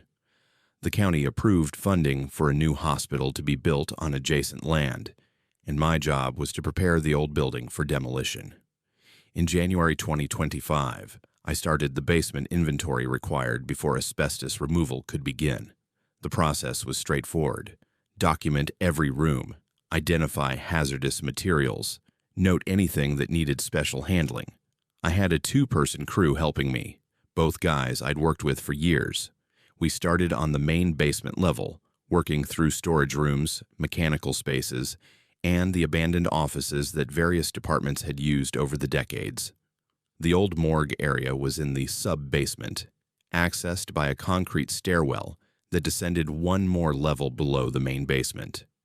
It hadn't been used since the new morgue opened in 2015, and before that, it had seen minimal use as the county had arrangements with larger facilities for most autopsy work. The space was cold, dimly lit, and had that particular smell of old buildings, concrete dust, mildew, and something vaguely chemical that never quite goes away. We were doing inventory in the sub-basement on a Tuesday morning when one of my crew members, a guy named Trevor, noticed that a large metal shelving unit against the north wall didn't sit flush. There was a gap, maybe 3 inches, between the shelving and the wall. We moved the unit, which took considerable effort as it was bolted to the floor, and discovered what looked like a doorway that had been sealed with concrete blocks. When you find a room someone went to extraordinary lengths to hide, every instinct should tell you to leave it sealed. The blocks were industrial grade, the kind used for serious construction, and they'd been installed professionally. Mortar joints were clean and tight. This wasn't some hasty cover-up. Someone had taken time and care to seal this doorway permanently, but it wasn't on any of the building plans I had. I'd studied every blueprint and schematic of this building, and there was no indication of a room in this location. I reported the discovery to hospital administration. They were as confused as I was. The facilities director came down to look, confirmed it wasn't on any plans he'd seen, and authorized me to open it. He wanted to know what was behind there before demolition began, in case it was structural or contained hazardous materials that needed special handling. It took us 3 hours to carefully remove enough blocks to create an opening. Behind the wall was a steel door, institutional type, with a small window that had been painted black from the inside. The door was locked, but the lock was old, and I was able to force it with a crowbar. The door swung inward with a metallic groan that echoed in the enclosed space. The room beyond was small, maybe 12 by 15 feet, with no windows and concrete walls. A single light fixture hung from the ceiling, surprisingly still functional when I flipped the switch outside the door. What I saw in that light made my stomach turn. The room contained medical equipment, but not the kind you'd find in a normal hospital setting. There was an examination table with heavy leather restraints, the kind used to completely immobilize a patient. Cabinets along one wall held bottles of medications, their labels faded but still partially readable. Experimental compounds, most with names I didn't recognize. One wall had what looked like sensory deprivation equipment, a helmet-like device with padding that would cover a patient's entire head, blocking all light and sound. Against the back wall was a metal file cabinet. I opened it and found patient records, if you could call them that. The files were labeled with numbers, not names. Subject 1 through Subject 23. Each file contained detailed logs of procedures performed, medications administered, and observations recorded. The dates ranged from 2021 through 2023. These weren't historical documents from decades ago. These experiments had been conducted recently, in this hospital, in this sealed room. I started reading the files and immediately wished I hadn't. The procedures described included extended isolation, sensory deprivation lasting days, administration of experimental psychiatric drugs, and something called perception modification therapy that involved keeping subjects in states of extreme confusion and disorientation. The notes were clinical, detached, describing human suffering like it was data collection. One logbook caught my attention, a leather-bound journal that served as a master record. The last entry was dated April 15, 2023. Subject 23 remains responsive to protocol. Cognitive function declining, but awareness persists. Recommend continuation for minimum 60 additional days to observe full progression. Dr. H approved extension. The entry ended there. No subsequent notes, no indication of what happened to Subject 23 or any of the others. Just that final notation, dated less than 2 years ago. Some experiments don't end when the subjects die. They continue in ways that can't be measured or documented. The temperature in that room was wrong. The sub-basement was cold, but this room was colder, noticeably so. My breath misted in front of my face, despite the ventilation system maintaining the rest of the basement at a consistent temperature. And there was a feeling in that room, something I've struggled to articulate. It felt like being watched, but more than that. It felt like the air itself was aware, pressing in, evaluating. Trevor refused to enter the room. He stood in the doorway while I photographed everything. And even from there, he said he felt wrong. Like something was pushing against his chest, making it hard to breathe. My other crew member, a younger guy named Marcus, came down to help document the space. He lasted maybe 5 minutes inside before he had to leave. He said he felt overwhelming dread, a certainty that something terrible was about to happen. He went upstairs and refused to return to the sub-basement. I continued working alone, photographing every page of those files, every piece of equipment, every detail of that hidden room. As I worked, the feeling of being watched intensified. Several times I spun around, certain someone had entered behind me, only to find the doorway empty. The light fixture began flickering despite having been steady when I first entered. The temperature continued to drop until I could see frost forming on the metal file cabinet. I finished photographing and got out of that room. We sealed the doorway temporarily with plywood, and I went directly to hospital administration with everything I'd found. The facility's director looked through my photos and went pale. He immediately called the hospital CEO and legal counsel. Within 2 hours, I was in a meeting with them and two people who identified themselves as representatives from the hospital's parent healthcare corporation. They asked me detailed questions about exactly what I'd found and who else had seen it. When I mentioned that 2 crew members had been with me, they asked for their names and contact information. They reviewed all my photographs and asked me to sign a non-disclosure agreement on the spot, citing patient privacy concerns and ongoing legal matters. They said they'd known nothing about the room or any experiments, that there must have been unauthorized activity by a former staff member, and that they'd be conducting a thorough investigation. I requested copies of the historical records to understand what had happened in that room. They said they'd provide whatever information they could once their investigation was complete. That was 3 months ago. I've received nothing. 2 days after I found the room, hospital security cameras in the sub-basement began malfunctioning. Every time someone entered the area near that sealed doorway, the feeds would cut out or show only static. Technicians replaced cameras twice. The problem persisted. Eventually, they stopped trying to fix it. Trevor and Marcus both requested transfers to other facilities. Both cited the same reason in their transfer requests.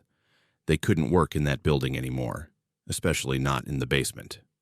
They described experiencing nightmares after being in that sub-basement, dreams of being trapped in a dark room while people in white coats performed procedures on them. Neither man had read the files or knew the details of what the room had been used for. When a place absorbs enough suffering, it doesn't just remember, it repeats, cycling through the same terror with anyone sensitive enough to perceive it. I filed a report with the Washington State Historical Society, documenting what I'd found and requesting information about any oversight or investigation into the hospital's psychiatric practices. I received a formal acknowledgement but no substantive response. I also filed a complaint with the state health department, citing evidence of unauthorized medical experimentation. That complaint was forwarded to multiple agencies, and I was interviewed twice by investigators, but I was never informed of any findings or actions taken. 1 week after I filed those reports, I received a phone call at home. The number was blocked.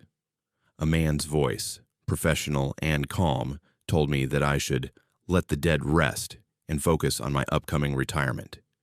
He mentioned my wife's name and where my daughter lived in Portland. He said these weren't threats, just friendly advice about not pursuing matters that were already being handled by appropriate authorities. Then he hung up. I've worked in maintenance my entire adult life. I'm not an investigator or a crusader, but I know when something is being covered up, and I know when people in power are protecting something they don't want exposed. Whatever happened in that sealed room, it involved senior hospital staff and possibly people beyond the hospital. The experiments were recent, systematic, and documented. Someone authorized them, someone conducted them, and someone sealed that room when the hospital's demolition was announced. The renovation timeline changed abruptly after my discovery. Instead of demolishing the existing hospital and building an addition, the county suddenly approved funding for a completely new facility on a different lot 3 blocks away. The official explanation cited soil contamination issues and structural concerns with the old foundation, but I believe the real reason was that room. They wanted the entire building demolished quickly, evidence destroyed, the whole site cleared. The old hospital was demolished in August 2025. I watched from across the street as the wrecking crews tore it down over 3 days. The sub-basement was filled with concrete before demolition began, sealed completely, then crushed under tons of rubble. Whatever was in that room is now buried under 6 feet of concrete and debris. The site will be a parking lot for the new hospital. I kept digital copies of every photograph I took. They're stored in 3 separate locations, with instructions for my daughter to release them to the media if anything happens to me. I've spoken to a lawyer about what protections I have under whistleblower statutes. He was honest. Without cooperation from inside the hospital system or state agencies, it's nearly impossible to force an investigation. I've tried to research who Dr. H might have been, the person who signed off on continuing experiments on Subject 23. I've looked through hospital staff directories, medical board records, anyone with an H initial who worked in psychiatry or research. I found 3 possibilities, but 2 had left the hospital system before 2021, and the third died in 2024. If he was the one, he took his secrets with him. Sometimes I think about Subject 23 and the other 22 people who were experimented on in that room. Who were they? Psychiatric patients who couldn't advocate for themselves. Homeless individuals who wouldn't be missed. People who trusted doctors and ended up strapped to a table in a hidden basement room, subjected to procedures that should never have been approved. And I think about what I felt in that room, that sense of being watched, of awareness, of something that remained even after the experiments ended. Maybe it was just my imagination, the psychological effect of discovering something so disturbing. Or maybe suffering that intense leaves an imprint, a residue that doesn't fade even when the victims are gone. The new hospital opened last month. I attended the ribbon-cutting ceremony, watching local officials praise the modern facility and improved patient care. Nobody mentioned the old building or why it was torn down so quickly. The parking lot that now covers that sealed room is already in use, cars coming and going, people walking over ground that holds secrets nobody wants uncovered. I retired last week. 20 years of service, a decent pension, and a plaque thanking me for my dedication. At my retirement party, the CEO gave a short speech about my professionalism and discretion. When he said discretion, he looked directly at me, and I understood the message. But I haven't been discreet. I've told this story to anyone who'll listen. I've documented everything. And I've made sure that if something happens to me, those photographs and files will be released publicly. Because Subject 23 and the 22 others deserve more than being buried under a parking lot. Their suffering hidden, their existence denied. Someone conducted experiments on vulnerable people in a sealed room in a county hospital as recently as 2023. Someone authorized it, funded it, and protected it. And when discovery threatened, someone made sure the evidence was destroyed, and the people who knew about it were silenced or warned off. I don't know if I'll ever get answers. I don't know if those responsible will face consequences. But I know what I found in that sub-basement.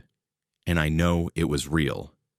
And I know that every time I drive past that new hospital and see that parking lot, I'm looking at a grave marker for victims whose names I'll never know, whose suffering was documented only as data points in files labeled with numbers instead of names.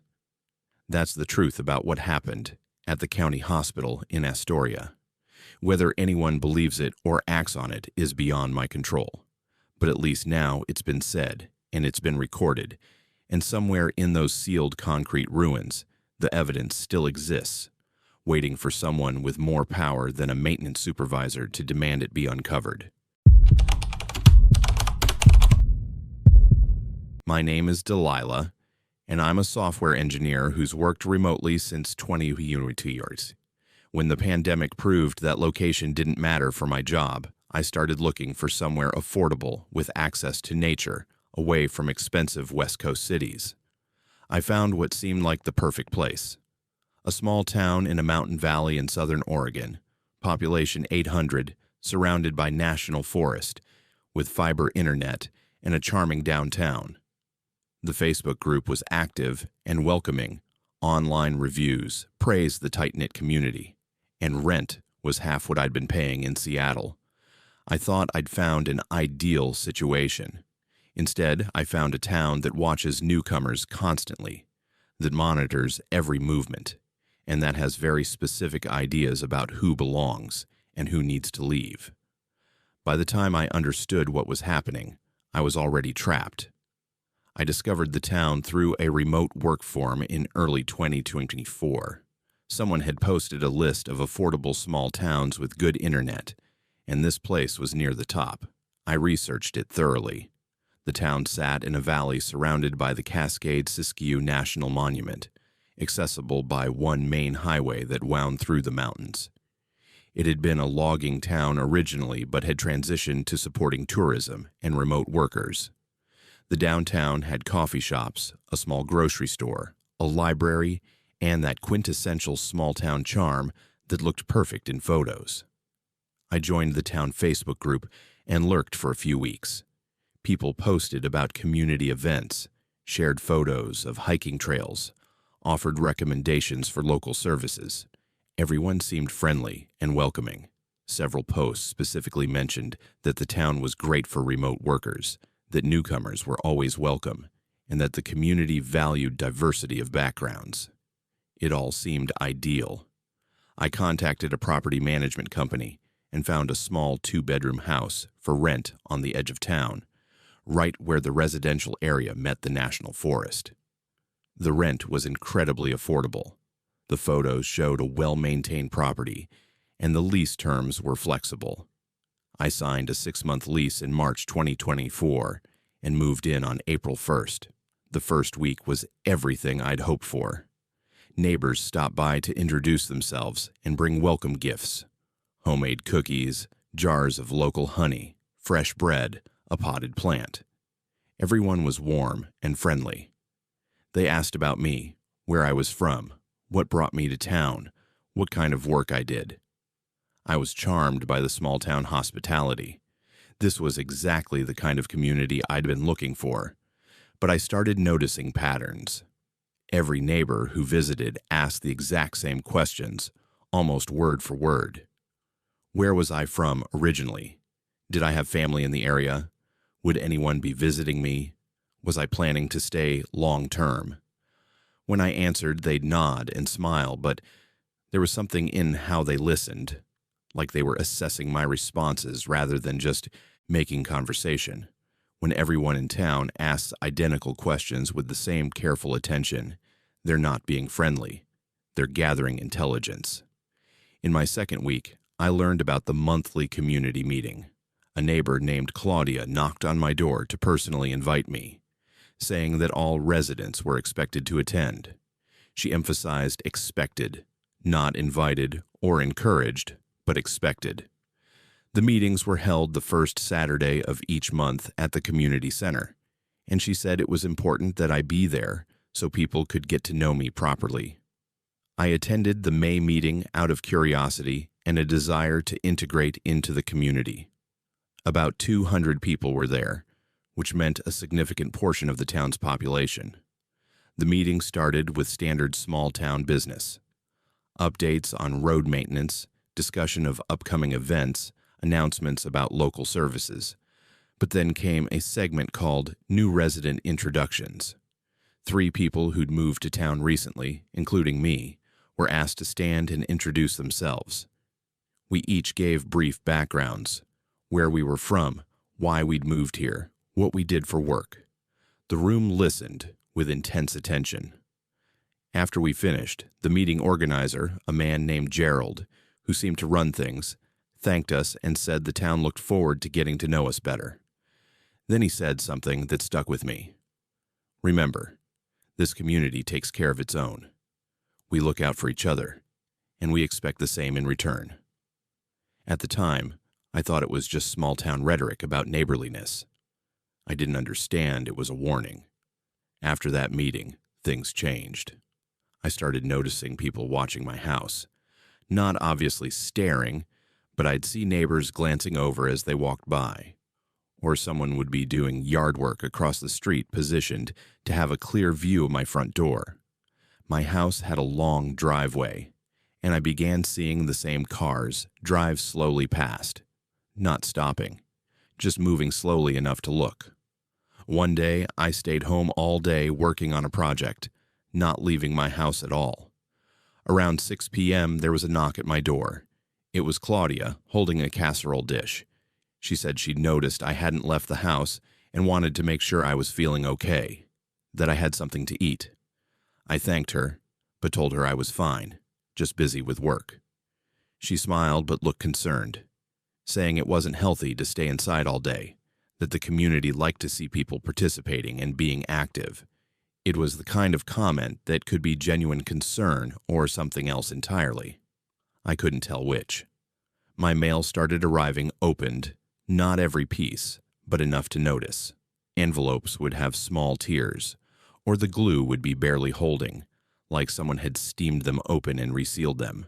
Packages would arrive with tape that had clearly been removed and reapplied. I reported it to the post office, but the clerk, a woman who'd lived in town her whole life, suggested that damage probably happened during shipping and that I was being paranoid. I installed a Ring doorbell camera to monitor my front porch. It worked fine for 2 days. Then one morning, I checked the app and found the camera offline. I went outside and discovered someone had disabled it from the outside, not damaged it, just disconnected a wire in a way that required tools and knowledge of how the system worked. I reconnected it, and within 24 hours, it was disabled again the same way. Surveillance stops being protection when you realize you're not watching them.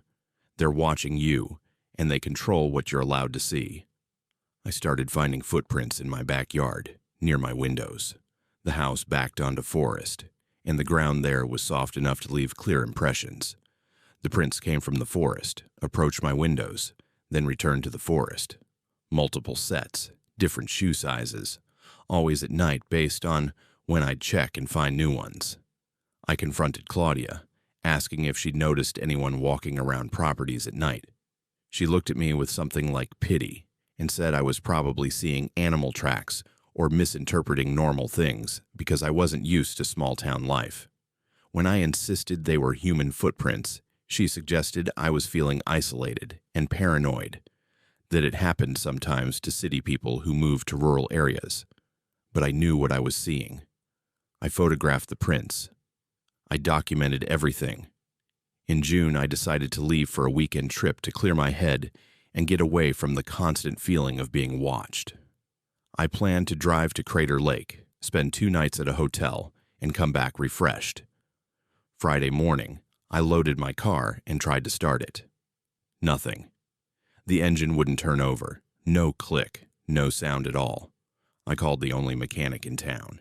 He arrived within 30 minutes, which should have seemed helpful, but instead felt suspicious, given how quickly he responded. He spent 10 minutes looking under the hood, then told me he couldn't find anything wrong and suggested I try starting it. The car started immediately. Perfect ignition, like there'd never been a problem. He charged me $50 for the service call and said sometimes cars are just temperamental, but I'd been driving that car for 6 years. It had never had electrical issues, and the timing, right when I was trying to leave town, felt deliberate. I didn't go on the trip. I was too unnerved. That night, there was a knock at my door around 9 p.m. I looked through the peephole and saw a man I didn't recognize. He was older, maybe 60s, wearing work clothes. I asked through the door what he wanted. He said his name was Vincent, and that he wanted to give me some advice as someone who'd lived in town his whole life. I opened the door but kept the chain on. Vincent looked at me seriously and said, "This town takes care of its own, but you have to prove you belong. Some people fit here, and some don't. The ones who don't usually figure it out and leave before things get difficult. You seem like a smart person. I hope you're smart enough to understand what I'm saying." I asked him what he meant by difficult. He shook his head and said he'd said what he came to say, that I should think about it. Then he walked away. I spent that entire night researching the town, looking for anything about previous residents, any warnings or concerning patterns. I found the town Facebook group archives and noticed something strange. Several posts from the previous year by people asking about rentals or moving to town had been deleted. I could see comments responding to them, but the original posts were gone. I used a search engine to look for my rental address specifically. I found 3 Reddit posts from different users, all from 2022 and 2023, all describing experiences nearly identical to mine. Neighbors who watched constantly, mail that arrived opened, cars that mysteriously wouldn't start when they tried to leave. A general sense of being monitored and controlled. All 3 posts ended with the person saying they'd broken their lease and left. I tried to access those posts directly, but they'd all been deleted. Only cached versions remained, and even those were incomplete. When previous victims leave warnings, and those warnings are systematically erased, you're not dealing with paranoia. You're dealing with organized suppression. I made my decision that night. I would leave immediately without telling anyone. The next community meeting was scheduled for the first Saturday in July. I planned to leave during that meeting, when most of the town would be occupied. I packed everything essential into my car over several days, small amounts at a time so it wouldn't be obvious. I left furniture and non-essential items. I didn't give notice to my landlord. I just waited for that Saturday. On July 6th, while the community meeting was happening, I loaded the last of my belongings and drove out of town. I half expected someone to stop me, to block the road or confront me, but the main highway out of the valley was empty. I drove for 3 hours before I felt safe enough to stop. My landlord called 2 days later, threatening legal action for breaking the lease. I told him I'd documented everything: the open mail, the disabled security camera, the footprints, the suspicious car malfunction, the threatening visit from Vincent. I said if he pursued legal action, I'd make all of that public and file complaints with state authorities about harassment of tenants. He never called back. I checked the town Facebook group occasionally over the following weeks. My rental house was listed as occupied with a family photo I'd never seen before. But when I checked actual rental listings, the same house appeared as vacant and available. The family photo was fake, posted to make it seem like someone had moved in when the house was actually empty. I still receive emails from the town newsletter despite unsubscribing multiple times. They arrive every 2 weeks, updates about community events and local news, like the town won't let me fully disconnect. Each email feels like a reminder that they know where I am, that they're keeping track. I've never returned to Southern Oregon. I've warned other remote workers to avoid that specific town, though I'm careful not to name it publicly, because I don't know what they'd do if they knew I was actively discouraging people from moving there. I think about the 3 Reddit posts I found, those other people who experienced the same things and left.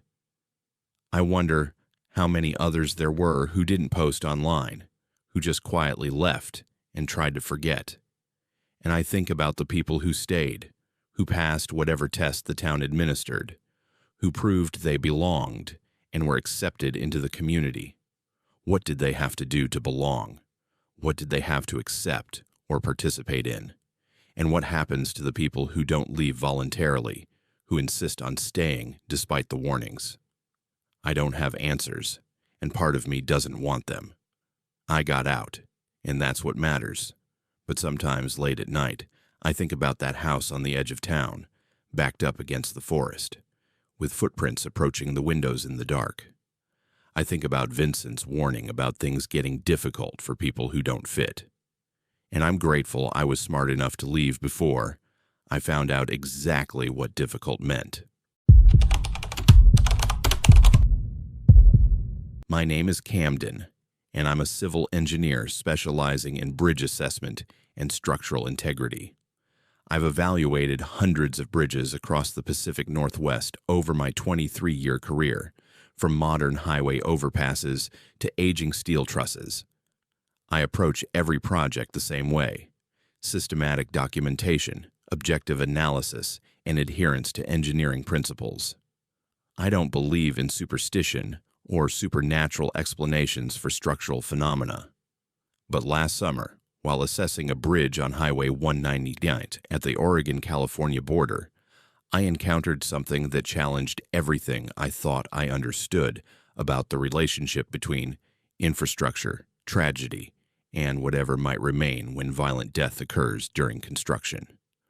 What I experienced over 5 days made me reconsider whether some structures carry more than just physical loads. The project came through in May 2024. The Oregon Department of Transportation contracted my firm to assess a bridge spanning a deep canyon on Highway 199, about 15 miles south of Cave Junction.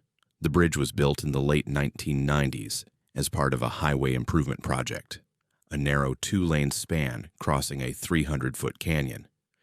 It had served adequately for over 2 decades, but routine inspections had identified some concerns with the support structure that warranted a comprehensive assessment before deciding whether to repair or replace it. The location was remote. The nearest town was Cave Junction, about 30 miles north.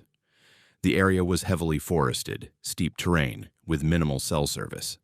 The highway itself was lightly traveled, mostly locals and tourists heading to or from the Redwood National Park area. I'd need to stay in Cave Junction and drive to the site each day, as there were no accommodations closer. I arrived on a Monday in early June and spent the first day driving to the site, familiarizing myself with access points and planning my assessment approach. The bridge was dramatic, a concrete and steel structure arching over a canyon carved by millennia of water erosion. Looking down from the bridge, I could see the canyon floor far below, rocky and forested, with a creek running through it. The bridge itself showed its age: weathered concrete, rust staining on exposed steel, minor cracking that needed evaluation. On Tuesday morning, I arrived at the site at dawn to begin the assessment. Early morning light is best for photography and initial observation. I parked in a small pull-out area on the south side of the bridge and began unloading my equipment: laser measurement tools, cameras, structural analysis devices, safety gear. When someone appears where no one should be able to reach without a vehicle, and no vehicle is present, you're witnessing something that exists outside normal causality. That's when I first saw him. An old man walking across the bridge from the north side, moving slowly but steadily. He was dressed in work clothes, denim pants, a heavy flannel shirt, work boots, clothing that looked decades out of style. I assumed he was a local who'd walked from somewhere nearby, though I couldn't imagine where. There were no houses or driveways visible on either side of the bridge. I waved and called out a greeting. He didn't respond. He just continued walking until he reached the middle of the bridge, then stopped and stood there, watching me. I went back to setting up my equipment, occasionally glancing over. He never moved, just stood there in the exact center of the bridge, facing my direction. I approached him, thinking maybe he hadn't heard me or was hard of hearing. As I got closer, I could see more details. He was probably in his 70s or 80s, with weathered skin and white hair. His expression was neutral, not hostile or friendly, just observant. I introduced myself and explained that I was conducting a bridge assessment. He didn't respond, didn't nod, didn't speak, didn't acknowledge my words at all. He just stared at me with an intensity that was deeply unsettling. I stood there for maybe 30 seconds, feeling increasingly uncomfortable, then returned to my work. Throughout the day, he remained in that spot. I'd check every 15 or 20 minutes, and he'd still be there, standing motionless in the center of the bridge. He never shifted position, never sat down, never moved at all. Around noon, I took a lunch break, and when I returned, he was gone. No vehicle had passed. I hadn't seen him walk away. He'd simply vanished. I spent that first day documenting the bridge's condition, taking measurements and photographs. The assessment revealed several concerns that would need detailed analysis. which meant I'd be at the site for at least 4 more days. Wednesday morning, I arrived at dawn again, and there he was, walking across the bridge from the same direction, wearing the same clothes, moving with the same deliberate pace. He took up the exact same position in the center of the bridge and stood there watching me work all day. This time I took a photo of him with my phone, thinking I'd show it to locals and ask if they knew who he was. At lunch, I drove to a small diner in a community about 10 miles south. I showed the waitress the photo and asked if she recognized the man. Her reaction was immediate and strange. She refused to look at the photo, turning her head away like it physically hurt to see it. She said quietly, "That's the keeper. Don't bother him, and he won't bother you." I asked what she meant by the keeper. She glanced around to make sure no other customers were listening, then said, "He died when they built that bridge back in the 90s. Been there ever since. Everyone local knows about him. He watches the bridge." I pressed for more information, but she wouldn't elaborate. She just repeated her advice.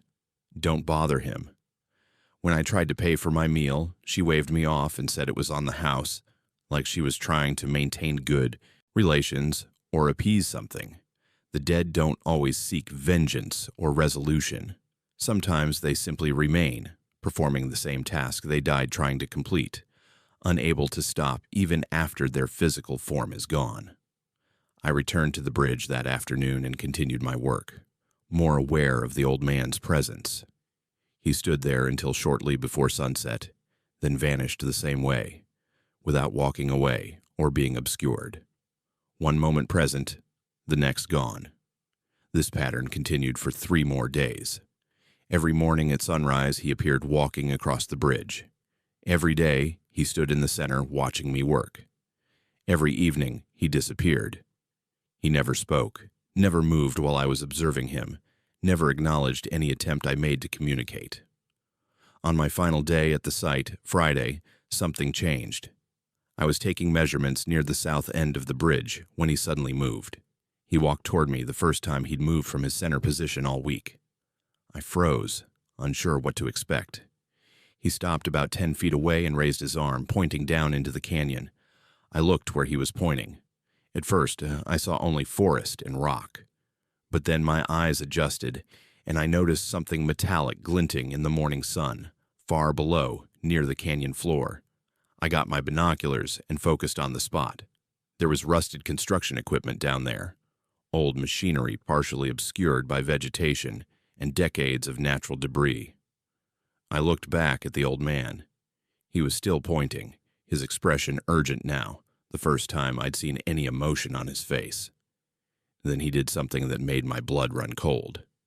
He mouthed words, no sound, just lip movements. I'm not good at reading lips, but the words were clear enough. "They're still down there." I pulled out my phone to take another photo, but my hands were shaking so badly the image came out blurred. When I looked up again, he was gone. I spent the rest of that day investigating. I contacted the county engineering office and asked about construction accidents during the bridge's building phase. The records initially showed the bridge was completed in 1998 with no reported incidents. But when I specifically asked about the late 90s construction period and any worker deaths, there was a long pause before the clerk said she'd have to research that and get back to me. She called me back 2 hours later. Her voice was careful, formal. She said that actually there had been an incident during construction. In September 1997, during foundation work, a piece of heavy equipment had rolled into the canyon, taking 6 workers with it. The company had reported the deaths as 6 separate accidents occurring at different times to avoid regulatory scrutiny and maintain their contract. The families had been paid settlements with non-disclosure agreements. The company had dissolved in 2001, and the case had been closed. The equipment and the bodies had never been recovered from the canyon. The terrain was too difficult, and the company claimed it was unsafe to attempt retrieval. Eventually, everyone involved moved on. The bridge was completed, and the accident was forgotten by everyone except the families who'd lost loved ones. I asked if there were any reports of sightings or strange occurrences at the bridge. Another pause. Then she said, unofficially, that maintenance workers and inspectors had reported seeing a man on the bridge for years, since around 2000. Some had taken photos, but the images never came out clearly. The figure was always described the same way. Older man, work clothes, standing in the center of the bridge watching. She said workers who saw him and paid attention to his presence often found structural issues or safety problems they might have otherwise missed. A few claimed he'd pointed out dangerous conditions. The department didn't officially acknowledge these reports, but unofficially, some staff believed the bridge had a guardian who was still watching over it. I included a version of this information in my preliminary report, carefully worded to focus on the historical accident and the unrecovered equipment and remains in the canyon. I mentioned that I'd observed an individual on the bridge daily who matched descriptions from previous reports, though I framed it factually without supernatural implications. My project supervisor called me within hours of receiving the report. He told me to remove all references to the sightings and focus solely on structural assessment. He said including that information made the report seem unprofessional and would raise questions about my judgment. When I pushed back, citing the historical importance and the fact that human remains were still in that canyon, he said that was a separate matter and not part of my scope of work. I removed the references and submitted a revised report, but I kept my original version and all my documentation. The bridge replacement project was delayed for further investigation. Whether that was due to my structural findings or the historical information I'd uncovered, I don't know. As of now, the bridge remains in use with temporary reinforcements while the department decides on long-term solutions. I researched the accident extensively after finishing the project. I found obituaries for 3 of the 6 workers, all from the same 2 weeks in September 1997, all listing causes of death as workplace accident, with no details. I found the company's dissolution records from 2001, and I found one news article from October 1997, a brief mention of construction delays due to equipment loss at the Highway 1999 Canyon Bridge project. I also found online accounts from other people who'd seen the old man on the bridge. A photographer in 2019, a motorcycle group in 2021, a family on a road trip in 2023. All described the same figure, same location, same behavior. Several mentioned that after seeing him, they noticed structural problems with the bridge they might not have otherwise seen. Loose guardrails, cracking concrete, degraded support elements. It's as if he's still performing the job he died trying to complete, keeping people safe on that bridge, watching for problems, trying to warn anyone who'll pay attention. I don't know which of the 6 workers he was. I don't know if the others are down there in the canyon too, or if only he remained. I don't know why he can appear on the bridge but not leave it, or why he's visible to some people and not others. What I do know is that he pointed me toward 6 bodies that have been lying in that canyon for nearly 30 years, and that feels like it matters, like it's something he needed someone to finally acknowledge. Whether the county will ever recover those remains, I don't know. But at least now someone official knows they're there, and that knowledge is documented in reports that can't be completely erased. Maybe that's enough for him. Or maybe he'll keep standing watch on that bridge for as long as it exists, a permanent guardian for a structure built over the graves of the men who died constructing it. My name is Bryn, and I'm a landscape designer specializing in native plant gardens in the Pacific Northwest. I've worked on over 60 residential properties in the past 7 years, creating sustainable landscapes that blend naturally with the surrounding environment. Most projects are straightforward. Assess the property, understand the client's needs, design something beautiful that works with the local ecosystem. But last spring, I took on a project outside Eugene that taught me that some properties have boundaries that aren't just legal or aesthetic, they're protective. What I discovered along the edge of one couple's property made me understand that sometimes the previous owner knew something the new ones don't, and that ignoring old warnings can be dangerous in ways you can't anticipate until it's too late. The clients, a couple named Harper and Miles, who'd relocated from California, contacted me in March 2024. They'd purchased a property about 12 miles west of Eugene, a beautiful 1920s farmhouse on 3 acres backing onto an old growth forest preserve. The house had been owned by the same person for over 40 years until he passed away in hospice care in late 2023. Harper and Miles wanted to create a native plant garden along the back of the property where it met the forest, something that would attract pollinators and blend seamlessly with the natural landscape. I visited the property on a Tuesday morning in early April. The farmhouse was charming, exactly the kind of historic home that draws people from urban areas looking for rural tranquility. The back of the property was stunning, a gentle slope leading down to where the mowed lawn ended and dense forest began. Old growth, Douglas fir, and western hemlock towered beyond the property line, creating a dramatic backdrop. Harper and Miles walked me around the property, explaining their vision. They wanted the garden to follow the entire back boundary, about 200 feet of landscaping that would create a transition zone between their lawn and the forest. As we walked along what they believed was the property line, I noticed something unusual. When you find deliberate markers placed with obvious intention, ignoring them is choosing to pretend protection isn't necessary. Every 20 feet or so, there were stacked stones, not random rocks, but carefully constructed piles, each about 2 feet high, made of flat stones stacked precisely. And each pile had symbols carved or painted on the stones. Circles, straight lines intersecting at specific angles, marks that looked almost like letters but weren't from any alphabet I recognized. I asked Harper and Miles about them. They said they'd noticed the stones but assumed they were just rustic property markers from decades ago. They hadn't paid much attention to them and figured we'd remove them during the landscaping work. I examined the stones more carefully. The construction was intentional and consistent. Each pile had been built with care, and the symbols were repeated across multiple markers with slight variations.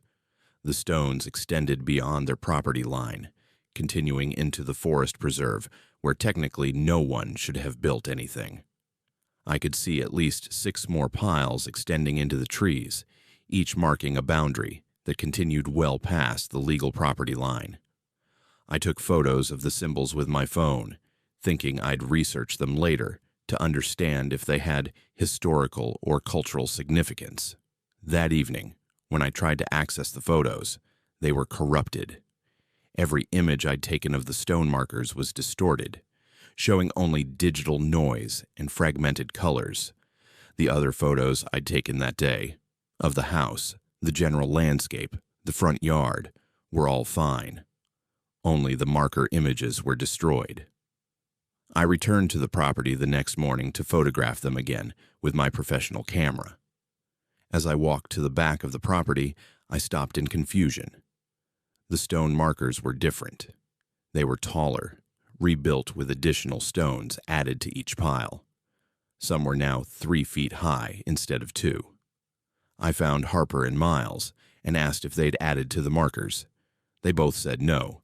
They'd been in town the previous evening and hadn't touched anything. Miles looked concerned and said, "You don't think someone's coming onto our property at night, do you?" I didn't know what to think. Adding that many stones to that many piles would have taken hours of work. Someone would have needed to collect additional stones, match them to the existing piles, and rebuild each one, and they'd done it without the homeowners noticing, despite the work being directly behind their house. An elderly man was working in his yard next door, and I decided to ask him about the markers. His name was Franklin, and he'd lived in his house since the 1990s. When I mentioned the stone piles, his expression became serious. "Don't touch those," he said immediately, "and tell your clients not to touch them either." I asked why. Franklin glanced toward the forest, then back at me. "The man who lived there before, he built those markers about 30 years ago. He told me they were protection. that they kept something in the forest from coming onto the property. I thought he was paranoid or superstitious, but he was dead serious about maintaining them. He'd go out there every few months and check each one, repair any that had been disturbed. Some barriers aren't meant to keep things out. They're meant to keep things contained, to mark a line that something on the other side has agreed not to cross. I asked what he meant by something in the forest. Franklin shook his head. I don't know exactly. He said he witnessed something back in the late 80s, something attacking a hiker near his property. He never gave me details, just said he knew the forest wasn't safe, and that an indigenous friend had taught him how to mark a protective boundary. Those symbols aren't random. They mean something. I thanked Franklin and went back to examine the markers more carefully. I noticed something I'd missed before. Deer trails crisscrossed the area, but none of them crossed the line marked by the stones. The trails ran parallel to the marker line, sometimes coming within a few feet, but they always veered away before crossing. Deer had worn paths along the boundary, but never through it. That evening, I stayed late to observe the property at dusk, wanting to understand the landscape in different lighting before finalizing my design. As the sun set and shadows deepened, I sat on the back porch watching the tree line. That's when I saw movement in the forest, just beyond the stone markers. Something large was moving between the trees, traveling parallel to the property line. I never got a clear view, just glimpses of movement, something dark and substantial shifting through the undergrowth. The movement was wrong somehow, not the way a bear or elk moves. It was too fluid, too deliberate. I watched for maybe 10 minutes as whatever it was moved along the boundary, staying on the forest side of the markers. Then it stopped, directly across from where I sat. I couldn't see it clearly through the trees and fading light, but I felt absolutely certain it was watching me. We stayed like that for several minutes.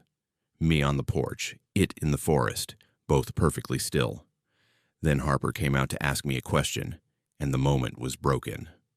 When I looked back at the forest, whatever had been there was gone. I met with Harper and Miles the next day to discuss the design. I also mentioned what Franklin had told me and what I'd observed. Miles was skeptical, dismissing it as local superstition, but Harper looked troubled.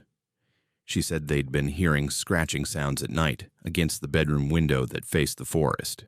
She'd assumed it was branches, but there were no trees close enough to the house to reach that window. I made a decision that probably went beyond my professional scope. I told them that regardless of what they believed about the markers, those stones had been maintained for 30 years for a reason. I recommended incorporating them into the garden design rather than removing them, treating them as historical features that added character to the landscape. Harper agreed immediately. Miles was less convinced but went along with it. I designed the garden to flow around the markers, using native plants that would complement the stones rather than hide them. I included information in my design notes about the importance of maintaining the markers, checking them regularly, and rebuilding any that became disturbed. A week after I submitted the final design, Harper called me. She sounded frightened. The scratching on their bedroom window had gotten worse, happening multiple nights in a row. And the previous night, Miles had seen something outside that window, something that had pressed against the glass. He'd turned on the outdoor lights, and whatever it was had retreated toward the forest. I called Franklin and asked if he'd be willing to talk to my clients about the property's history. He agreed, and the three of them met. He told them what he knew. The previous owner, whose name was Leonard, had witnessed something attack a hiker on the forest preserve in 1987 or 1988. Leonard had called for help, and by the time authorities arrived, the hiker was badly injured but alive. The attack was officially attributed to a bear, but Leonard insisted it wasn't a bear, that it was something else. After that incident, Leonard had consulted with an indigenous friend who taught him about traditional protective boundaries. The stone markers were built based on those teachings, using specific symbols and spacing to create a barrier. Leonard had maintained them religiously for the rest of his life. Franklin said that after Leonard built the markers, there were no more incidents. Whatever was in that forest stayed in the forest. Harper and Miles took the information seriously after that. They implemented the garden design exactly as I'd specified, and they began checking and maintaining the stone markers weekly. The scratching stopped. Miles never saw anything at the window again. I researched protective markers in indigenous Pacific Northwest traditions, being careful to approach it respectfully and not appropriate closed cultural practices. I found references to boundary markers used by various tribes, often involving stones and specific symbols, meant to mark territory or create protective barriers against spiritual dangers. The practices were real and had been used for generations. I've thought a lot about what I saw moving in that forest. Part of me wants to rationalize it as a bear or elk, just local wildlife that happened to respect the property boundary by coincidence. But I can't quite convince myself. The way it moved, the way it stopped and watched, the timing of the homeowner's experiences, it all suggested something aware, something intelligent enough to understand boundaries and test them. I still do landscape design work, and I've since worked on 3 other properties that back onto forest preserves. Each time, I look carefully for any evidence of protective markers or boundaries established by previous owners. And when I find them, I always recommend to my clients that they be maintained, not removed. I explain them as historical features, cultural artifacts, or ecological boundaries depending on what seems most likely to convince the client to leave them alone. Because I've learned that some boundaries aren't about property lines or aesthetics. They're about agreements that were made between people and whatever shares the land with us, invisible contracts that say this far and no further. And breaking those agreements, removing those markers, means reopening negotiations with something that might not be interested in maintaining the same peaceful distance. Harper and Miles still live in that farmhouse. They maintain Leonard's stone markers exactly as he built them, checking them after every storm, rebuilding any that get disturbed. They planted the native garden I designed, and it's beautiful, a perfect transition between their property and the forest. And at night, when they hear sounds from the woods, they look at those stone markers and feel grateful that someone before them understood what needed to be kept on the other side of that boundary. My name is Sage, and I worked the overnight shift at a truck stop on Highway 97 near Bend, Oregon for exactly 3 months. I've had a lot of jobs in my 33 years, retail, food service, warehouse work. So I'm used to weird customers and difficult hours. The night shift at a remote truck stop seemed like easy money, mostly quiet hours with occasional customers, decent pay for basically babysitting a building. The position had high turnover, but I figured that was just because people didn't want to work graveyard shifts in the middle of nowhere. I didn't realize the turnover happened because people kept discovering the same thing I did. Some places exist in time differently than the rest of the world. And if you're there during the wrong hours, you become part of whatever loop is playing out. By the time I understood that, my name was already written in a bathroom stall alongside dozens of others, marking me as someone who'd been noticed by whatever watches that place between 3:30 and 4 a.m. The truck stop sat on Highway 97 about 20 miles south of Bend, the last services for 60 miles in either direction. It was a standard setup from the 1970s. Gas pumps under a large canopy, a convenience store with limited groceries and snacks, coffee station, 2 bathrooms, and a small seating area with a few tables. The building was scheduled for a remodel that kept getting delayed. During my shift, 11 p.m. to 7 a.m., I was the only employee. I'd handle the register, restock shelves, make fresh coffee, clean as needed, and basically keep the place running while the manager slept. I started in February 2024. The manager, a guy named Todd who owned the franchise, explained during my training that the night shift saw mostly truckers, occasional travelers, and locals who worked early hours. He emphasized that turnover was high because people couldn't handle the isolation or the overnight schedule. He'd gone through 6 night attendants in the previous year. He said it like it was a normal thing, like that level of turnover was just part of operating a rural truck stop. The first few weeks were exactly what I expected. Quiet hours, with occasional customers, mostly truckers stopping for fuel and coffee. I'd see the same few people regularly. A trucker named Ray, who came through every Wednesday, a bakery delivery driver on Fridays, a woman who worked at a hospital in Bend who stopped on her way home from night shifts. Normal people, normal patterns. But I started noticing other patterns that weren't normal. When the same person appears weekly in identical clothing, buying identical items, and doesn't recognize you despite months of interactions, you're not serving a customer. You're watching a recording play on repeat. There was an RV that parked in the far corner of the lot every Thursday night, arriving around midnight and leaving before dawn. It was a 1980s-style motorhome, boxy and dated, beige with brown stripes. The windows were always covered from inside. In 3 months, I never saw anyone enter or exit that RV.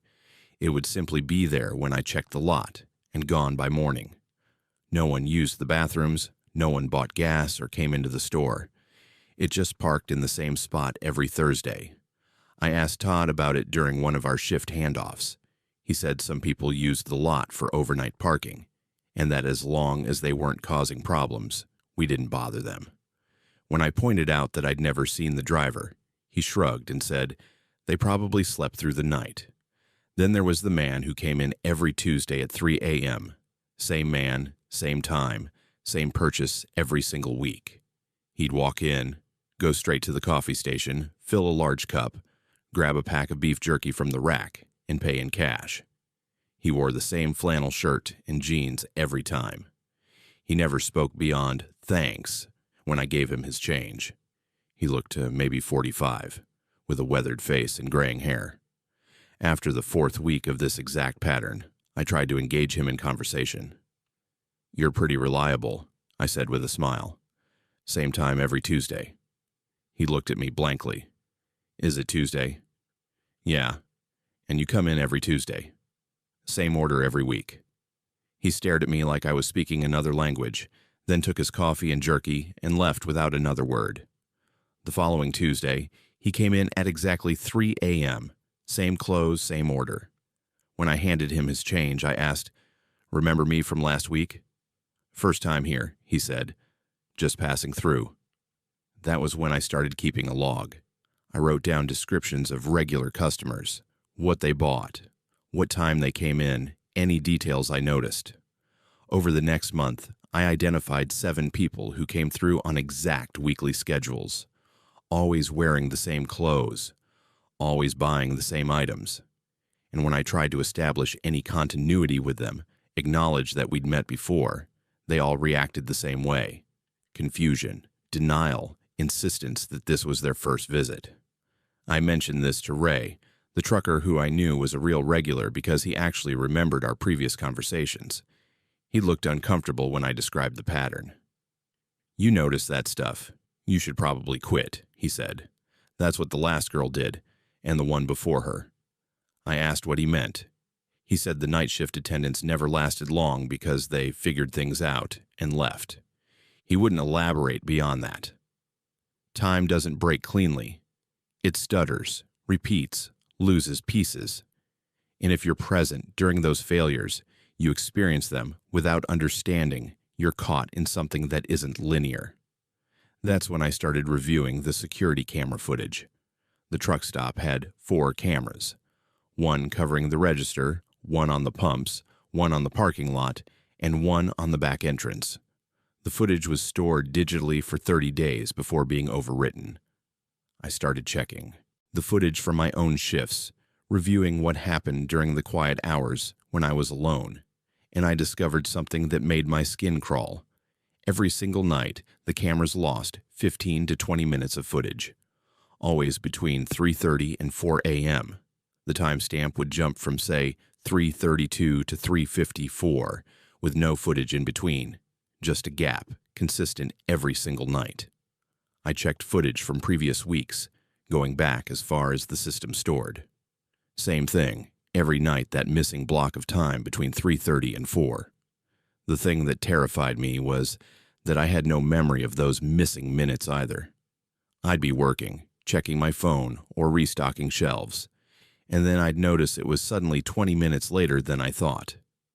Every night, I lost the same time the cameras did. I started finding notes I'd written to myself during shifts. They were in my handwriting, on receipt paper from the register tucked into my jacket pocket or left on the counter. Notes describing customers I didn't remember serving. One note read, "Woman in green jacket asked about the rest area. Said she's been looking for her husband since 1987. She was crying." I had no memory of that interaction, no memory of writing the note. Another note, dated 3 days earlier. "RV in corner. I saw someone looking out the window at me. They mouthed help, but didn't come inside. Need to check on them." I didn't remember seeing anyone in that RV.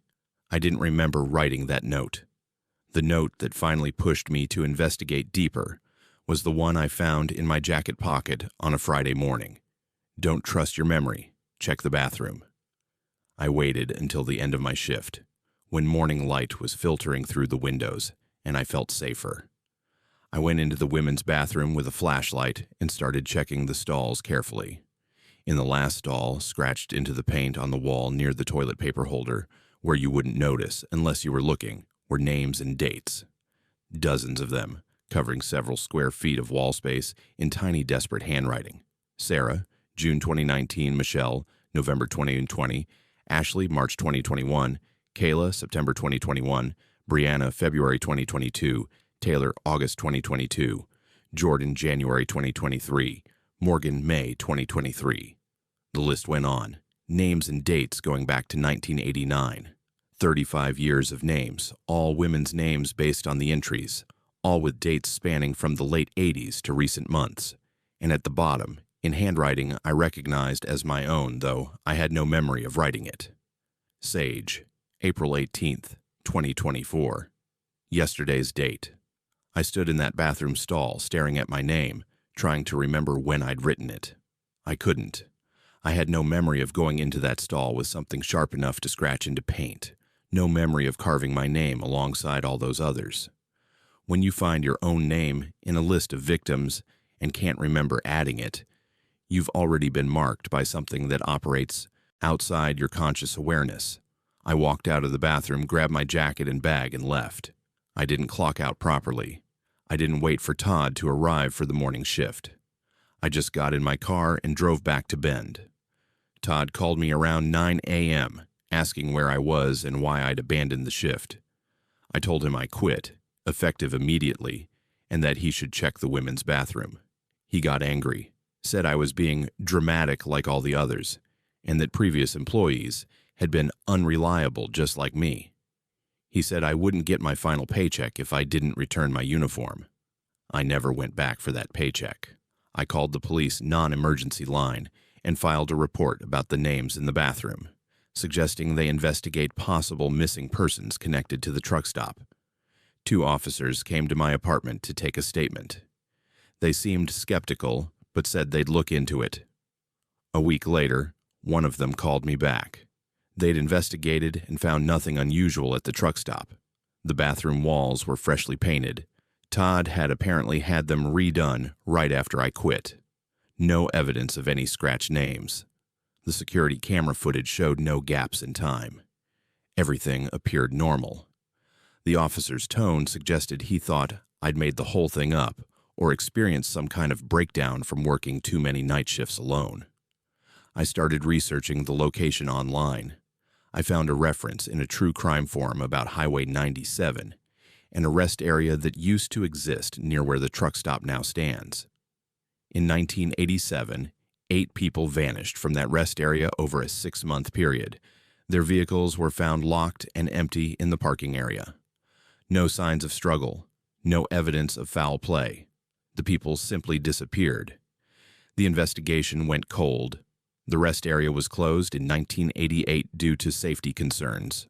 The current truck stop was built on the same site in 1991. I found an archived newspaper article from 1987 describing the disappearances. One detail jumped out. All 8 people vanished between the hours of 3:30 and 4 a.m. based on timestamps from a nearby way station and witnesses who'd seen their vehicles. Todd hired a new night attendant within 3 days of my quitting. I drove past the truck stop a few weeks later during daytime, just to see it in daylight. The building looked normal, unremarkable, but I noticed the hiring sign was already back up in the window. I've driven past occasionally since then, always during daylight, never stopping. Each time I see a different person working the night shift through the windows. The position continues its high turnover. And the last time I drove by 2 months ago, I saw that beige and brown RV parked in the far corner of the lot, even though it was a Saturday, and it only used to appear on Thursdays. I've avoided isolated truck stops entirely since then. When I need gas during late hours, I make sure it's at well-lit stations in populated areas. Never alone. Never in places that feel like they're too far from the rest of the world. Because I understand now that some places exist slightly outside normal time, stuck in loops that replay tragedy. And if you're there during the hours when the loop is active, you become part of it whether you understand what's happening or not. I still have the notes I found in my pockets, the ones I wrote to myself but don't remember writing. I keep them as evidence, though I don't know what I'd ever do with them. And sometimes, late at night when I can't sleep, I wonder about those other names scratched into that bathroom wall. Did they all work the night shift like me? Did they all discover the missing time, the repeating customers, the RV that never leaves? And most importantly, did they all get out before something permanent happened, or did some of them join whatever exists in those missing 20 minutes between 3:30 and 4 a.m.? If these Pacific Northwest small-town horror stories kept you up at night, you're not alone. Every week, Unspoken Fears brings you real experiences from real people who encountered things they can't explain. These aren't creepypastas. These are genuine accounts of ordinary people facing extraordinary terror. Subscribe now and hit the notification bell so you never miss a story that will make you question what's really out there in those isolated towns and forgotten roads. Drop a comment telling us which story disturbed you most. We're watching.